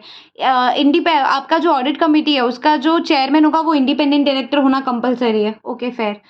2/3 आपकी कंपनी में इंडिपेंडेंट डायरेक्टर होने चाहिए, ठीक है, चलेगा। और क्या बोल रहे हो, अब मैं ये बोल रही हूँ कि अगर आपकी कंपनी गलती से भी एसआर आउटस्टैंडिंग, मतलब आपकी कंपनी में गलती से भी अगर आउटस्टैंडिंग एसआर इक्विटी शेयर्स है, तो आपकी कमिटी में, आपकी कंपनी की जो ऑडिट कमिटी है, रोशनी लिमिटेड की जो ऑडिट कमिटी है, उसमें सिर्फ और सिर्फ आईडी होंगे, सारे के सारे जो तीनों दिख रहे हैं ना, अगर गलती से भी एसआर इक्विटी शेयर होल्ड करे तो तीनों की तीनों आईडी हो जाएंगे। मैंने क्यों नहीं यहाँ पे लिखा आईडी आईडी आईडी, बिकॉज वो मतलब समझ लो आप, खराब हो जाता है, इसलिए डायग्राम को काफ़ी नीट बनाना था। थोड़ा सा भी खराब होता तो फिर बहुत कंफ्यूजन हो जाता था। नाउ चेयरपर्सन आपका जो है shall be independent director only, plus वो प्रेजेंट होना चाहिए एजीएम में आंसर करने के लिए शेयर होल्डर्स की क्वेरी को। Role of committee shall be specified in your part C of schedule 2। The CS of the company shall act as a CS of audit committee also. And meeting जो होगा 4 times in a year होगा। Maximum gap between 2 consecutive meeting shall not be more than 120 days। तो ये तो same है ना guys, meeting तो same ही है। चलो, कोरम मैंने बोला 1/3 और 2 whichever is high with 2 IDs। अपना नॉर्मल कोरम कितना होता है, नॉर्मल कोरम होता है मैम 1/3 और 2 whichever is higher with 1 ID। Audit committee के लिए 1/3 और 2 whichever is higher with 2 ID। लेकिन एक चीज गौर करने वाली है कि अगर जो टॉप की 2000 लिस्टेड एंटिटी है उनका जो कोरम है वो 1/3 और 3 whichever is higher with 1 ID है। समझा? अभी नहीं समझने का तो ऑप्शन भी नहीं है ना आपके पास। हा हा हा। चल, एनआरसी में आ जाओ। एनआरसी में क्या बोला है देखना कि 3 डायरेक्टर होने चाहिए, तीनों के तीनों नॉन एग्जीक्यूटिव डायरेक्टर होने चाहिए। क्या बोला मैंने, तीनों की तीनों नॉन एग्जीक्यूटिव डायरेक्टर होने चाहिए, ओके। आपका जो चेयरमैन है वो इंडिपेंडेंट डायरेक्टर होना चाहिए। क्यों, मैंने ऐसा क्यों लिखा है, ये क्यों नहीं है chairman, not companies chairman, red वाले को मैंने बोला है, ठीक है। देखते पहले, ऑल 3 मतलब टोटल मिला के एटलीस्ट कम से कम 3 डायरेक्टर होने चाहिए। Must be non executive director, कि सारे के सारे नॉन एग्जीक्यूटिव डायरेक्टर होंगे। Out of which at least 2/3 are ID. Same same same अभी तक किसकी प्रोविजन की तरह है, ऑडिट कमिटी की तरह सेम ना, कि 3 डायरेक्टर होने चाहिए। अच्छा, हालांकि इसमें ये नहीं था कि 3 नॉन एग्जीक्यूटिव होने चाहिए, बट 3 डायरेक्टर बोलता है। इसमें एक एडिशनल कंडीशन ये कि तीनों के तीनों नॉन एग्जीक्यूटिव डायरेक्टर होने चाहिए और 2/3 जो आईडी होना चाहिए। देखो दोनों आईडी है, इतना तो हमको समझ में आ रहा है अभी तक, ठीक है ठीक है ठीक है। अब 2/3 of NRC shall comprise of independent director, कि ये जो दोनों हैं, ये दोनों कौन रहेंगे, 2/3 of NRC shall be comprise of independent director, कि एटलीस्ट 2/3 ये लोग का इंडिपेंडेंट डायरेक्टर होगा। कौन से केस में, अगर आप की कंपनी में एसआर इक्विटी शेयर, अगर आप लिस्टेड एंटिटी और आपकी listed entity SR equity share को होल्ड करती है, तो आपकी कंपनी में 2/3 इंडिपेंडेंट डायरेक्टर होने चाहिए। मतलब यहाँ पे था कि पूरी के पूरे इंडिपेंडेंट डायरेक्टर हो जाएंगे, डायरेक्टर्स। यहाँ पे जो पहले थे वही अभी भी है। ये रेड वाले को मैंने मार्क किया है नॉट कंपनी चेयरमैन, की नॉन एग्जीक्यूटिव डायरेक्टर। अच्छा ठीक ठीक है, आगे देखते हैं। तो अब जो चेयरपर्सन है shall be an independent director, present at AGM to answer the shareholder query, may be present in the meeting. Chairperson of listed entity जो है, इधर एग्जीक्यूटिव डायरेक्टर भी हो सकता है, नॉन एग्जीक्यूटिव डायरेक्टर भी हो सकता है। चेयरपर्सन ऑफ लिस्टेड एंटिटी जो है, वेदर एग्जीक्यूटिव डायरेक्टर या नॉन एग्जीक्यूटिव डायरेक्टर है, can be member of NRC but not a chairperson of the NRC। Chairman chairman chairman of listed entity, chairman of listed entity whether executive director या non executive director है, can मतलब वो बोल रहा है basically कि executive director company में या नॉन एग्जीक्यूटिव डायरेक्टर हो, can be member of NRC but not a chairman of NRC, कि chairperson of listed entity whether executive director या non executive director can be member of NRC, मतलब वो company के chairman की बात कर रहा है। जो रोशनी लिमिटेड है उसका जो चेयरमैन है ना, रोशनी लिमिटेड का जो रोशनी लिमिटेड का बोर्ड है, तो रोशनी लिमिटेड के बोर्ड ऑफ डायरेक्टर का जो चेयरमैन है ना, वो भले ही एग्जीक्यूटिव डायरेक्टर भी हो सकता है, ऑब्वियसली हमने पढ़ा था नॉन एग्जीक्यूटिव भी हो सकता है। अगर वो एग्जीक्यूटिव और नॉन एग्जीक्यूटिव कुछ भी हो, वो एनआरसी का मेंबर तो बन सकता है बट वो एनआरसी का चेयरमैन नहीं बन सकता। मतलब रोशनी लिमिटेड का जो चेयरमैन है बोर्ड ऑफ डायरेक्टर का, वो एनआरसी का चेयरमैन नहीं बन सकता। इन शॉर्ट कोई भी हो, एग्जीक्यूटिव डायरेक्टर हो, नॉन एग्जीक्यूटिव डायरेक्टर हो, इसलिए मैंने इधर मार्क किया था कि वो chairman not company chairman. But ठीक है, ये तो मार्क करने जैसा था ही नहीं। ठीक है, इसलिए बोला ना डायग्राम में थोड़ा भी प्रॉब्लम हो जाता है तो फिर मिसअंडरस्टैंडिंग हो जाती है। इनकी मीटिंग होगी at least once in a year, और इनका जो कोरम है वो सेम अपने नॉर्मल कोरम की तरह है, 1/3 और 2 whichever is higher with 1 ID। समझा? एसआरसी में आ जाना, स्टेक होल्डर रिलेशनशिप कमेटी में आ जाना। स्टेक होल्डर रिलेशनशिप कमेटी में बेसिकली बोल रहा है कि 3 डायरेक्टर होंगे जिनमें से एटलीस्ट 1 जो है वो इंडिपेंडेंट डायरेक्टर होना चाहिए। देखना एक पे इंडिपेंडेंट डायरेक्टर क्या है मैंने, ठीक है। फिर मैंने बोला है कि 2/3 ऑफ मतलब अगर आपकी कंपनी में आउटस्टैंडिंग एसआर इक्विटी शेयर्स है तो 2/3 of SRC shall comprise of independent director. बहुत ही ईजी था, इसमें कुछ भी नहीं था। इसमें सिर्फ इतना बोला है कि 2 आपकी कंपनी में मिनिमम 3 डायरेक्टर, कंपनी बोल रही हूँ कमिटी में, हम एसआरसी कमेटी की बात करें तो एसआरसी में मिनिमम 3 डायरेक्टर तो एटलीस्ट कम से कम होने चाहिए, और उनमें से एटलीस्ट एक इंडिपेंडेंट डायरेक्टर होना चाहिए, ठीक है। और 2/3 ऑफ एसआरसी जो है वो shall comprise of independent director, 2/3 of SRC shall comprise of independent director. अगर आपकी कंपनी में एसआर इक्विटी शेयर्स है तो आपकी जो कंपनी का चेयरपर्सन है that he has to compulsorily be non executive director. तो this person is the chairman of the company and he is compulsory a non executive director, ठीक है। And he has to be present in the AGM to answer the query. अब इसका जो role है basically वो specified है part D of schedule 2 में। इसका जो रोल है वो स्पेसिफाइड है पार्ट डी ऑफ शेड्यूल 2 में, इसका पार्ट सी ऑफ शेड्यूल 2 में, और इसका भी पार्ट डी ऑफ शेड्यूल 2 में। किसका? आरएमसी वाले का। तो इन दोनों का पार्ट डी में है, इन दोनों का पार्ट इनका पार्ट सी में है, ऑडिट कमेटी का, है ना। और बाकी सबका पार्ट डी ऑफ शेड्यूल 2 में रोल स्पेसिफाई किया हुआ है। Now they can also meet once in a year. इनके लिए कोरम कुछ स्पेसिफाइड ही नहीं है। किसके लिए? एसआरसी के लिए। चलो move forward with risk management committee. तो रिस्क मैनेजमेंट कमेटी बोलो, डिजास्टर कमेटी बोलो, इनमें क्या होगा? हमने काफ़ी पढ़ा है ना, chapter number 12 of our GRMC, risk management committee will do that, risk management committee do this. तो क्या रिस्क मैनेजमेंट कमेटी क्या क्या कर लेगी? वो तो पार्ट डी में मेंशन है, शेड्यूल 2 के। मुझे क्या पूछ रहे हो? चलो कंपोजिशन देखते हैं। तो बेसिकली आरएमसी के बारे में क्या बोला है? आरएमसी बोलो, डिजास्टर मैनेजमेंट बोलो, कुछ भी बोलो, है तो आपकी प्यारी सी आरएमसी ना, है तो प्यारी सी आरएमसी ना। चलो बेसिकली इसमें ना डायरेक्टर्स नहीं होते, इसमें मेंबर्स होते हैं। तो यहाँ पे मिनिमम एटलीस्ट 3 मेंबर्स होने चाहिए, और majority members to be a director, ठीक है, प्लस मिनिमम 1 इंडिपेंडेंट डायरेक्टर होना चाहिए।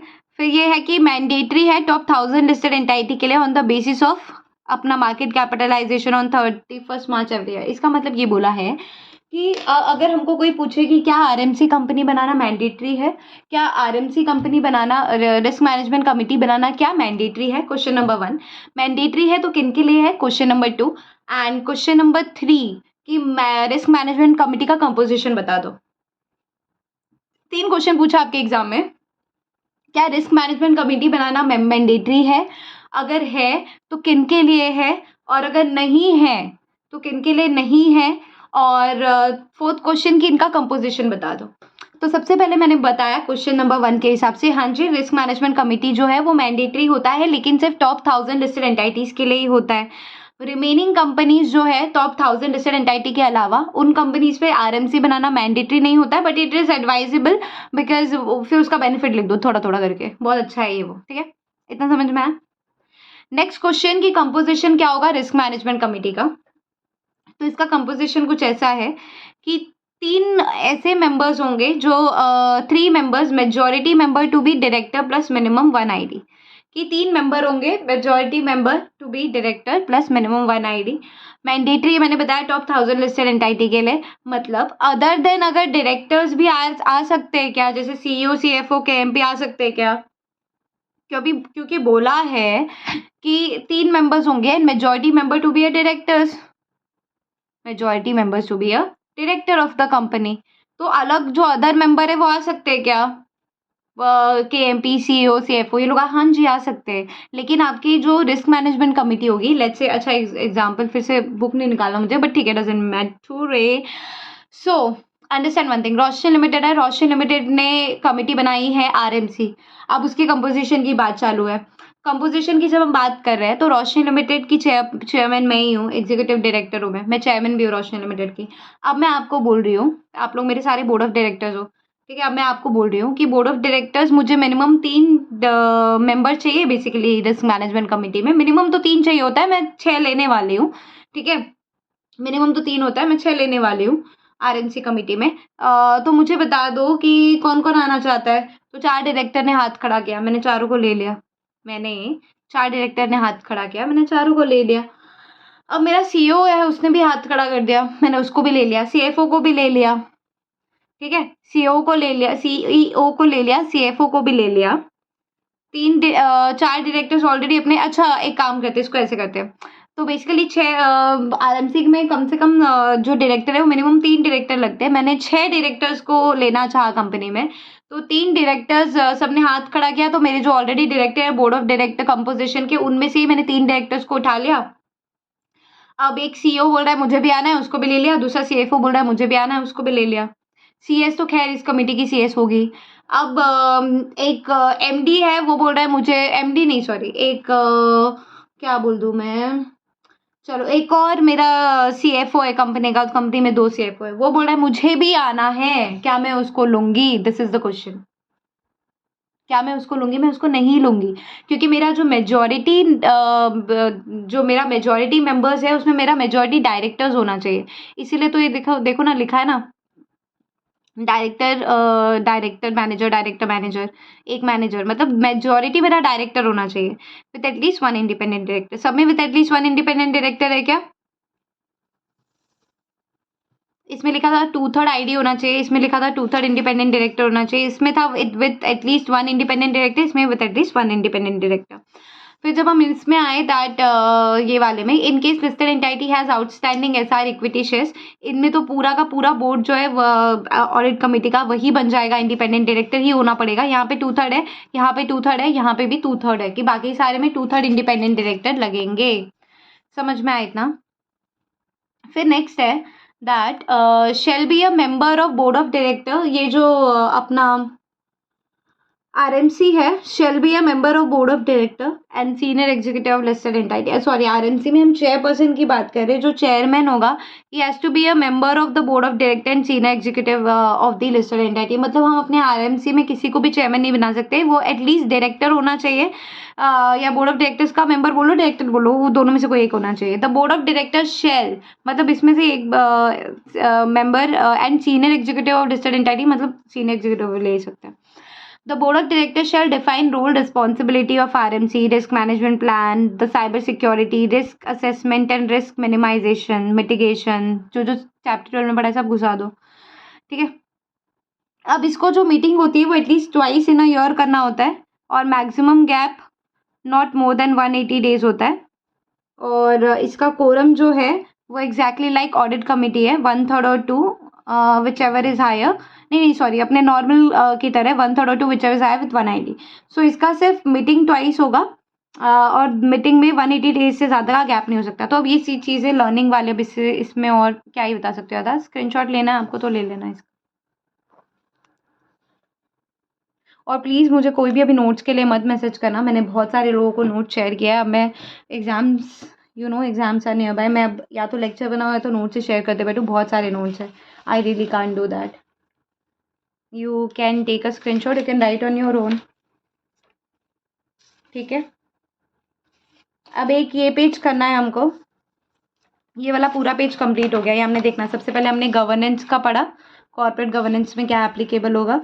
फिर हमने मीटिंग और कोरम पढ़ लिया। फिर हमने इंडिपेंडेंट डायरेक्टर का वो पढ़ा था ना हमने कि कंपोजिशन, नॉर्मल रोशनी लिमिटेड का जो नॉर्मल बोर्ड है उसमें कितने इंडिपेंडेंट डायरेक्टर होंगे या फिर उसका कंपोजिशन क्या होगा, वो पढ़ा था।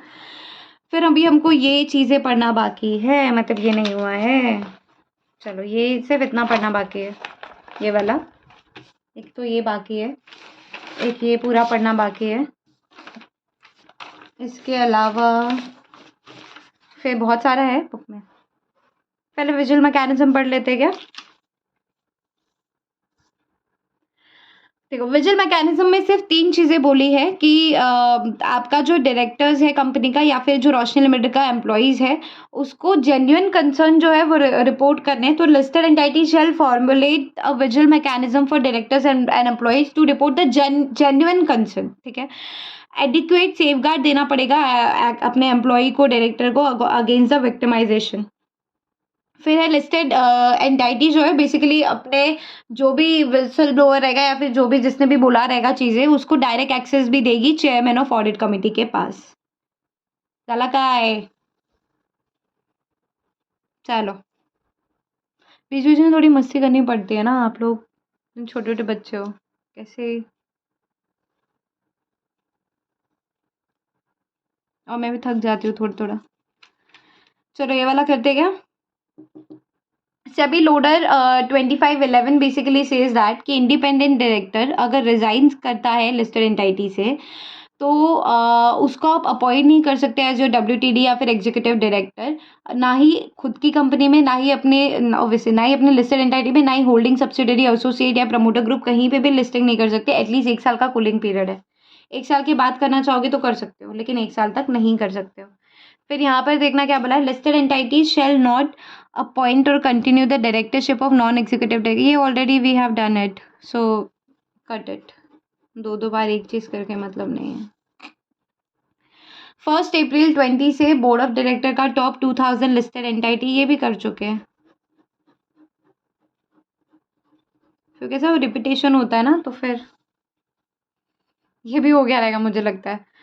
1 अप्रैल 2022 से, अभी से मतलब, top 500 listed entities shall ensure that chairperson of the board of such listed entity shall be a non executive director only and not be related to MD CEO। ये आगे आएगा। वैसे दिस इज इम्पोर्टेंट कि अब 500 listed entity जो है ये बढ़ के आई गेस 1000 हो गई है कि या 2000 हो गई, वो आगे देखते हैं हम लोग।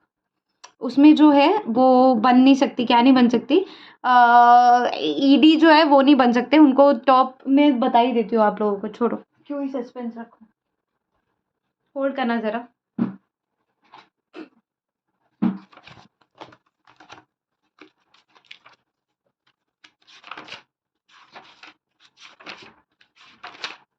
यहाँ पर आ जाओ। हम लिस्टेड नॉन लिस्टेड की बात कर रहे थे ना, ये कुछ कंप्लायंस है विथ 500 वाला, टॉप 1000 वाला, टॉप 2000 वाला।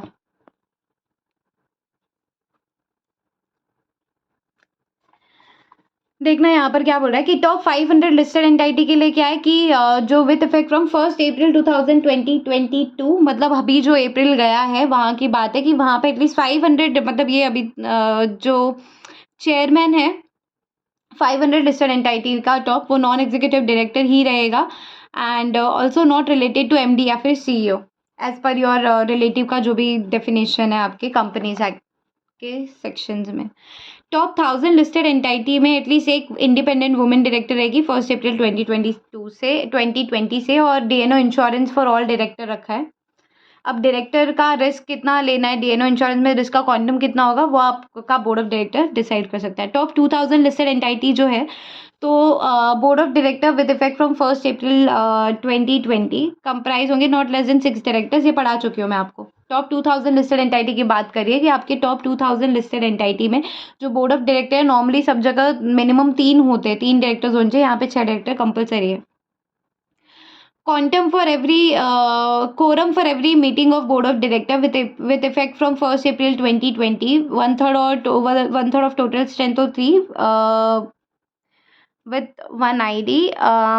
यहाँ पे 2 होता है नॉर्मल, बट ये टॉप 2000 लिस्टेड एंटिटी के लिए। So this was all with your 500, 1000 and 2000। अब आप लोग यू कैन सी, मतलब यू विल सी, ये होल्ड ऑन, ये इतनी कुछ चीज़ें हैं जो चैप्टर 13 में कंज्यूम होने वाले हैं। अब मैं ये नहीं समझ पा रही इसको कैसे कराऊँ, एक दिन में या फिर एक टाइम पे, थोड़ा सा मुश्किल जा रहा है। बट मैंने सोचा था कि इसका कॉम्प्रिहेंसिव ले लूँ एक बार तो अच्छा रहेगा, सबको एक साथ चला जाएगा जो जो चीज़ें करनी है। अब पहले हम ये कंप्लीट कर लेते हैं, ये वाला तो अपना पूरा हो गया, ये वाला एक पूरा चार्ट कंप्लीट हो गया। अब करने वाली जो चीज़ है वो है ये वाली एक, स्क्रीनशॉट लेना है तो आप लोग ले लो, तब तक मैं आपसे बातें भी कर लेती हूँ थोड़ी थोड़ी। स्क्रीनशॉट लेना है तो ले लेना। एक तो अब ये रह गया है करने के लिए, और ये देखना, ये कुछ क्वार्टरली कंप्लायंसेस है, ईयरली कंप्लायंसेस है, एक ये वाला पोर्शन बाकी है, और फिर वही अपना रेगुलेशन अपना फिर वहाँ से चलता रहेगा, 24, 25, 27, ये सब भी चीज़ें करनी है। चलो कोई बात नहीं, जितना हो सकता है उतना मैं कराऊंगी, जितना नहीं हो सकता है फिर देखा जाएगा, ठीक है।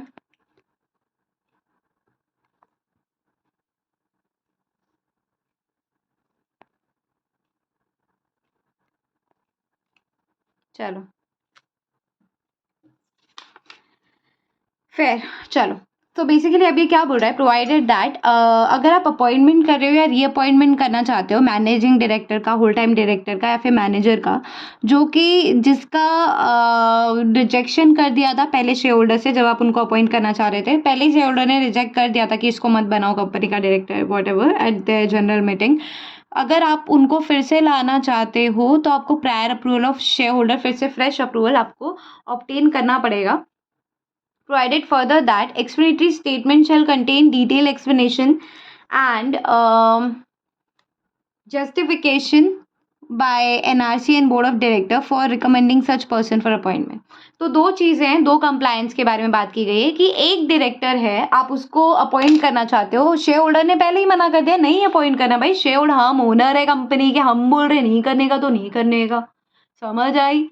तो फिर आपने बोला बोर्ड ऑफ डायरेक्टर ने, यार ये बंदा बड़ा बहुत अच्छा है, मुझे तो इसको अपॉइंट करना है, ठीक है, एक बार मना कर दिया वो लोग ने, आप फिर से दूसरी जनरल मीटिंग में फिर से आपने उसी डायरेक्टर को प्रपोज किया कि इस डायरेक्टर को हम बनाना चाहते हैं, अब फिर से फ्रेश अप्रूवल ले रहे हो basically. Let me just drink अ वाटर, ठीक है। आप फिर से उसके अपॉइंटमेंट की बात लेकर आप फिर से गए, इसका एग्जाम्पल देती हूँ। तो पहली बार जब आपको गोवा जाना था, आपको मना कर दिया पापा ने, ठीक है, फिर से आप दूसरी बार प्रपोजल लेके गए, तो एक बार अच्छे मूड में देखा था तब गए थे, अब दूसरी बार अच्छे मूड का वेट किया आपने, फिर से दूसरी बार अच्छे मूड में आए तो गए, ठीक है। लेकिन इस बार जब आप गए तो आपने पहले तो ऐसे ही बोल दिया था, इस बार जब आप गए तो आपने डिटेल एक्सप्लेनेशन दिया, जस्टिफिकेशन दिया कि आप क्यों जाना चाहते हो। तो सेम चीज गोज हियर दैट पहले तो आपने रीअपॉइंट करना था किसी शेयर होल्डर, किसी डायरेक्टर को, तो आपने शेयर होल्डर का अप्रूवल लिया था बट उसने रिजेक्ट कर दिया था। अब रिजेक्ट कर दिया था, आप फ्रेश अप्रूवल लेकर गए। अब जब आप दोबारा लेकर जा रहे हो फ्रेश अप्रूवल, तो आपको एक्सप्लेनेटरी स्टेटमेंट में आपको डिटेल एक्सप्लेनेशन कंटेन करना पड़ेगा, वाई वी आर जस्टिफिकेशन देना पड़ेगा, मैं क्यों इस डायरेक्टर को फिर से अपॉइंट करना चाहता हूँ। और आपका जो NRC committee and board of director, उन लोग का रिकमेंडेशन भी लगेगा कि वो लोग चाहते हैं क्या ऐसा, क्या आप ही समझ रहे हो क्या, आप ही इस चक्कर में हो कि कुछ काम बन जाए। फिर देखना, फिर यहाँ पर कोरम की बात की गई है, टॉप 2000 लिस्टेड एंटाइटी फ्रॉम, ये तो हमने पढ़ा, सेम चीज़ है। पार्टिसिपेशन थ्रू वीडियो कॉन्फ्रेंसिंग चलेगा क्या, हाँ जी चलेगा, काउंटेड फॉर कोरम। 17(3) में बोला है बोर्ड पीरियोडिकली जो है वो रिव्यू करेगी कंप्लायंस रिपोर्ट को और स्टेप्स लेगी by listed entity to rectify instances of non compliance. अच्छी बात है। बोर्ड जो है ये बोर्ड, ये आपका अगर बोर्ड ऑफ डायरेक्टर का रोल्स रिस्पॉन्सिबिलिटी पूछा है तो आप लिख सकते हो इसको। बोर्ड ऑफ डायरेक्टर जो है सेटिस्फाई करेगी इटसेल्फ, ये एक क्वेश्चन में नहीं आएगा कि बताओ बोर्ड ऐसा ऐसा करेगा क्या, ये जनरल मिक्स करके क्वेश्चन में आएगा। Board of director satisfy itself, plans are in place for orderly succession for appointment of board of director and senior management. Board of director lay down code of conduct for members, board of director, senior management, not important this is as such. फिर आपका जो code है that should include duties of independent director also as per companies act 13। Board of director जो है वो basically recommend करेगा fees compensation paid to non executive director. This not really important. Share holder approval not require for payment of sitting fees to. अच्छा ये वाला देखना कि share holder आपको आपके नॉन एग्जीक्यूटिव डायरेक्टर की सिटिंग फीस पे करनी है, तो क्या आपको शेयर होल्डर का अप्रूवल लेना पड़ेगा क्या? तो नहीं। If made within the prescribed limit under companies act 13 तो नहीं। Share holder approval not required for payment of sitting fees to non executive director. अगर आपने प्रेस्क्राइब लिमिट में किया कंपनीज एक्ट 13 के हिसाब से तो नहीं लगेगा। ये क्वेश्चन थोड़ा इंपॉर्टेंट लगा मुझे, इसमें एक यही इंपॉर्टेंट लगा पढ़ने जैसा। फिर है कि approval of share holder share also specify limits for maximum number of stock option granted to non executive director कि मैंने maximum number of stock option आप कितना दे सकते हो नॉन एग्जीक्यूटिव डायरेक्टर को, उसके लिए भी आपको शेयर होल्डर लेना पड़ेगा। तो स्टॉक ऑप्शन मतलब वही आपका ईसॉप ईएसपीएस, तो ये सारा हो गया आपका स्टॉक ऑप्शन। तो ये भी कितना आप दे सकते हो, फाइनेंशियल ईयर में, इसके लिए भी आपको अप्रूवल लगेगा शेयर होल्डर का। ठीक है, for maximum number of stock option. फिर है annual remuneration payable to single non executive director exceeds 50% of total remuneration paid to non executive director. If annual remuneration payable to a single non-executive director exceeds 50% of your total remuneration paid to non executive director, तो SR approval आपको लेना पड़ेगा। इसका मतलब ये बेटा समझने की कोशिश करना, ये सारी चीज़ें ये जो है ये एक 1111 क्वेश्चन में आ सकती है कि आपका जो एनुअल रेम्युनरेशन था, जो आपने एक डायरेक्टर को, एक सिंगल नॉन एग्जीक्यूटिव डायरेक्टर को आपने जो एनुअल रेम्युनरेशन दिया है वो बेसिकली 50% से एक्सीड करता है आपका जो टोटल रेम्युनरेशन दे रहे हो आप नॉन एग्जीक्यूटिव डायरेक्टर को। तो non executive director, let's say company में 2 नॉन एग्जीक्यूटिव डायरेक्टर है, एक को आप दे रहे हो टोटल नॉन एग्जीक्यूटिव डायरेक्टर है और एक को आप दे रहे हो 50% से एक्सीड कर रहे हो ना, तो एक को आप 1 लाख दे रहे हो, एक को आप 2 लाख दे रहे हो, एक को आप 50,000 दे रहे हो, तो आप टोटल जो है टोटल से आपको 50% एक्सीड करना है। तो टोटल कितना हुआ 2.5 लाख और 3 लाख, 2.5 लाख और 50,000 3 लाख हो गया। 3 लाख में से 1.5 लाख अगर आप दे रहे हो, आप तो 2.5 लाख दे रहे हो, तो एक्सीड हो गया ना, तो आपको एसआर अप्रूवल लगेगा। दैट्स इट, बस इतनी सी बात है कि एक नॉन एग्जीक्यूटिव डायरेक्टर को अगर आप ज़्यादा फेवर में रखना चाहते हो तो फिर एसआर अप्रूवल पास कर लेना, भूलना नहीं। Independent director shall not be entitled to any stock option, कि इंडिपेंडेंट डायरेक्टर को आप स्टॉक ऑप्शन दे सकते हो क्या? तो नहीं, इंडिपेंडेंट डायरेक्टर को हम स्टॉक ऑप्शन नहीं दे सकते हैं, मतलब इंडिपेंडेंट डायरेक्टर स्टॉक ऑप्शन नहीं ले सकता है, not entitled to any stock option. फिर क्या है देखना,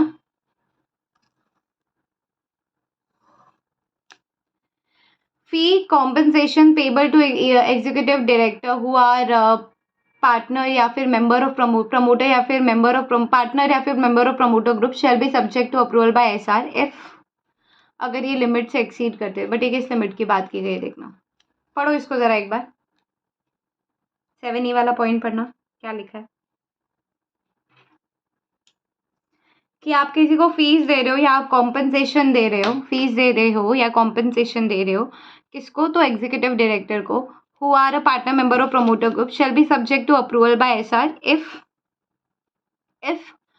annual remuneration payable exceeds rupees 5 crore 2.5% of net profit of listed entity whichever is higher, or where there is more than one independent director, the aggregate annual remuneration to such director exceeds 5% of non from 5% of net profit of listed entity, provide approval जो है valid होगा till expiry of such director. तो ये थोड़ा सा tricky था और ये मेरे को लगता है आ सकता है क्वेश्चन में, या तो आपके जेआरएमसी में बनेगा क्योंकि ये जेआरएमसी का ही अमेंडमेंट है, बट ये मैंने आपको लिया इसके साथ इसलिए क्योंकि ये आपको लोडर है, सभी लोडर है, तो आपको जेआरएमसी में पूछे या लोडर में पूछे कोई बड़ी चीज़ नहीं है।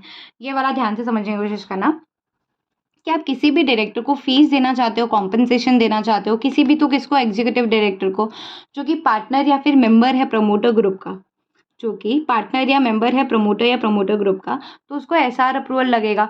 कब एसआर अप्रूवल लगेगा? अगर आपने जो एनुअल रेम्युनरेशन पे किया है वो एक्सीड करता है 5 करोड़ या फिर 2.5% of the net profit whichever is higher, अगर इससे एक्सीड करता है तो फिर, या फिर where there is a more than one ID, अगर एक कंपनी में एक से ज़्यादा independent director, sorry one ID, one D है ये, where there is more than one director, की एक से ज़्यादा डायरेक्टर है अगर आपकी कंपनी में, so the aggregate annual remuneration to such director exceeds 5% of net profit of listed entity, तो भी आपको क्या लेना पड़ेगा, शेयर होल्डर का अप्रूवल लेना पड़ेगा।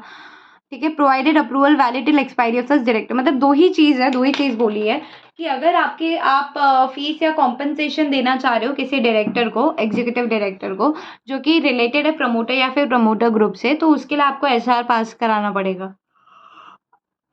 अगर एसआर भी कब लगेगा, अगर आपका जो बेसिकली जो आपका एनुअल रेम्यूनरेशन पेबल है वो एक्सीड करता है इस लिमिट से, विच इज़ 5%, 5 करोड़ या फिर 2.5% of the net profit whichever is higher, अगर इससे भी एक्सीड करता है तो फिर आपको एसआर पास कराना पड़ेगा। और अगर आपकी कंपनी में एक से ज़्यादा डायरेक्टर हैं तो आपका जो एग्रीगेट एनुअल रेम्यूनरेशन है वो अगर एक्सीड होता है 5% of net profit of the listed entity, तो भी आपको क्या कराना पड़ेगा, आपको एसआर लेना पड़ेगा। तो this was important according to me. It's already been 1.5. I am just thinking what shall I do next. उसके अलावा भी है ये पेज, मैं सोचूं इतने में ख़त्म करके आगे बढ़ते क्या, मतलब मैं सोचूं इसको 2 पार्ट में ले लो, फिर कैसा ये पार्ट एक बार पेपर वाला हो गया ना तो फिर वो डायरेक्ट बुक वाला पार्ट होगा, फिर बुक में से फट फट फट फट क्वेश्चन करते जाएंगे और इजी भी है, हो जाएगा, बिकॉज अभी गला भी थोड़ा दुख रहा है। Minimum information to be placed before board of directors specified in part A of schedule 2 not important. Minimum information to be placed before board of director, ठीक है। CEO और CFO जो है he has to provide the compliance certificate to the board of director as specified in part B of the schedule 2, important.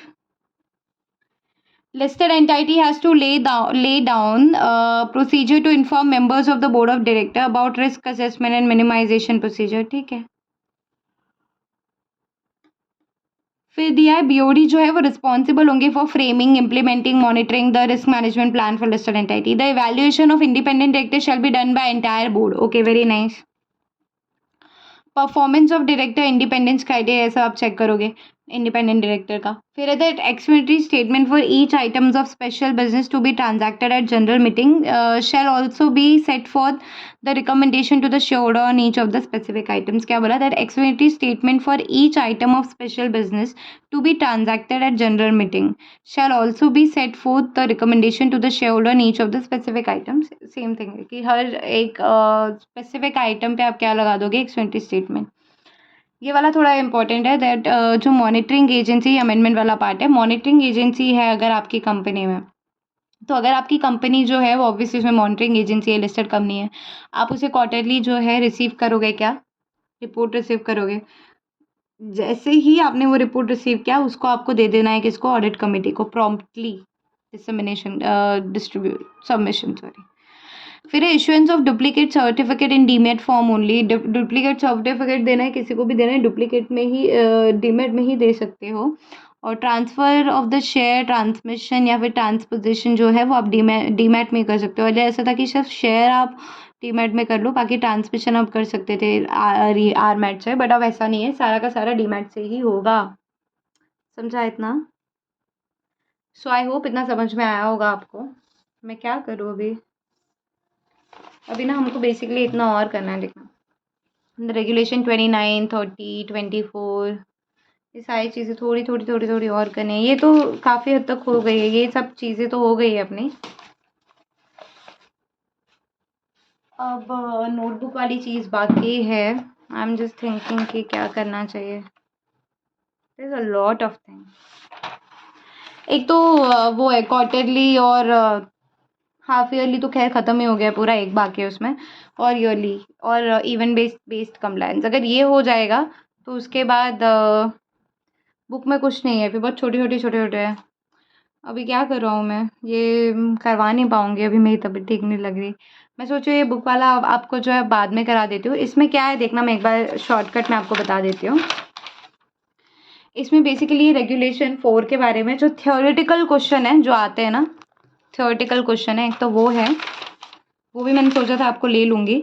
और इसके अलावा इसमें 28, 29, फिर डिस्क्लोजर ऑफ इवेंट्स में कौन-कौन से डिस्क्लोजर देने हैं, रेगुलेशंस है सारे के सारे। तो अब ये इतने सारे हैं कि एक साथ वैसे भी नहीं होने वाला, तो आई एम जस्ट थिंकिंग कि अब मैं आपको बाद में ही कराती हूँ। Any which ways if you really found my video the really useful, तो आप इसको लाइक करो, शेयर करो और सब्सक्राइब करो to the maximum people. And also if I will make the next video for this one, this notebook, only if I get the request for it, otherwise not. Alright, bye for now. All the best for your exams.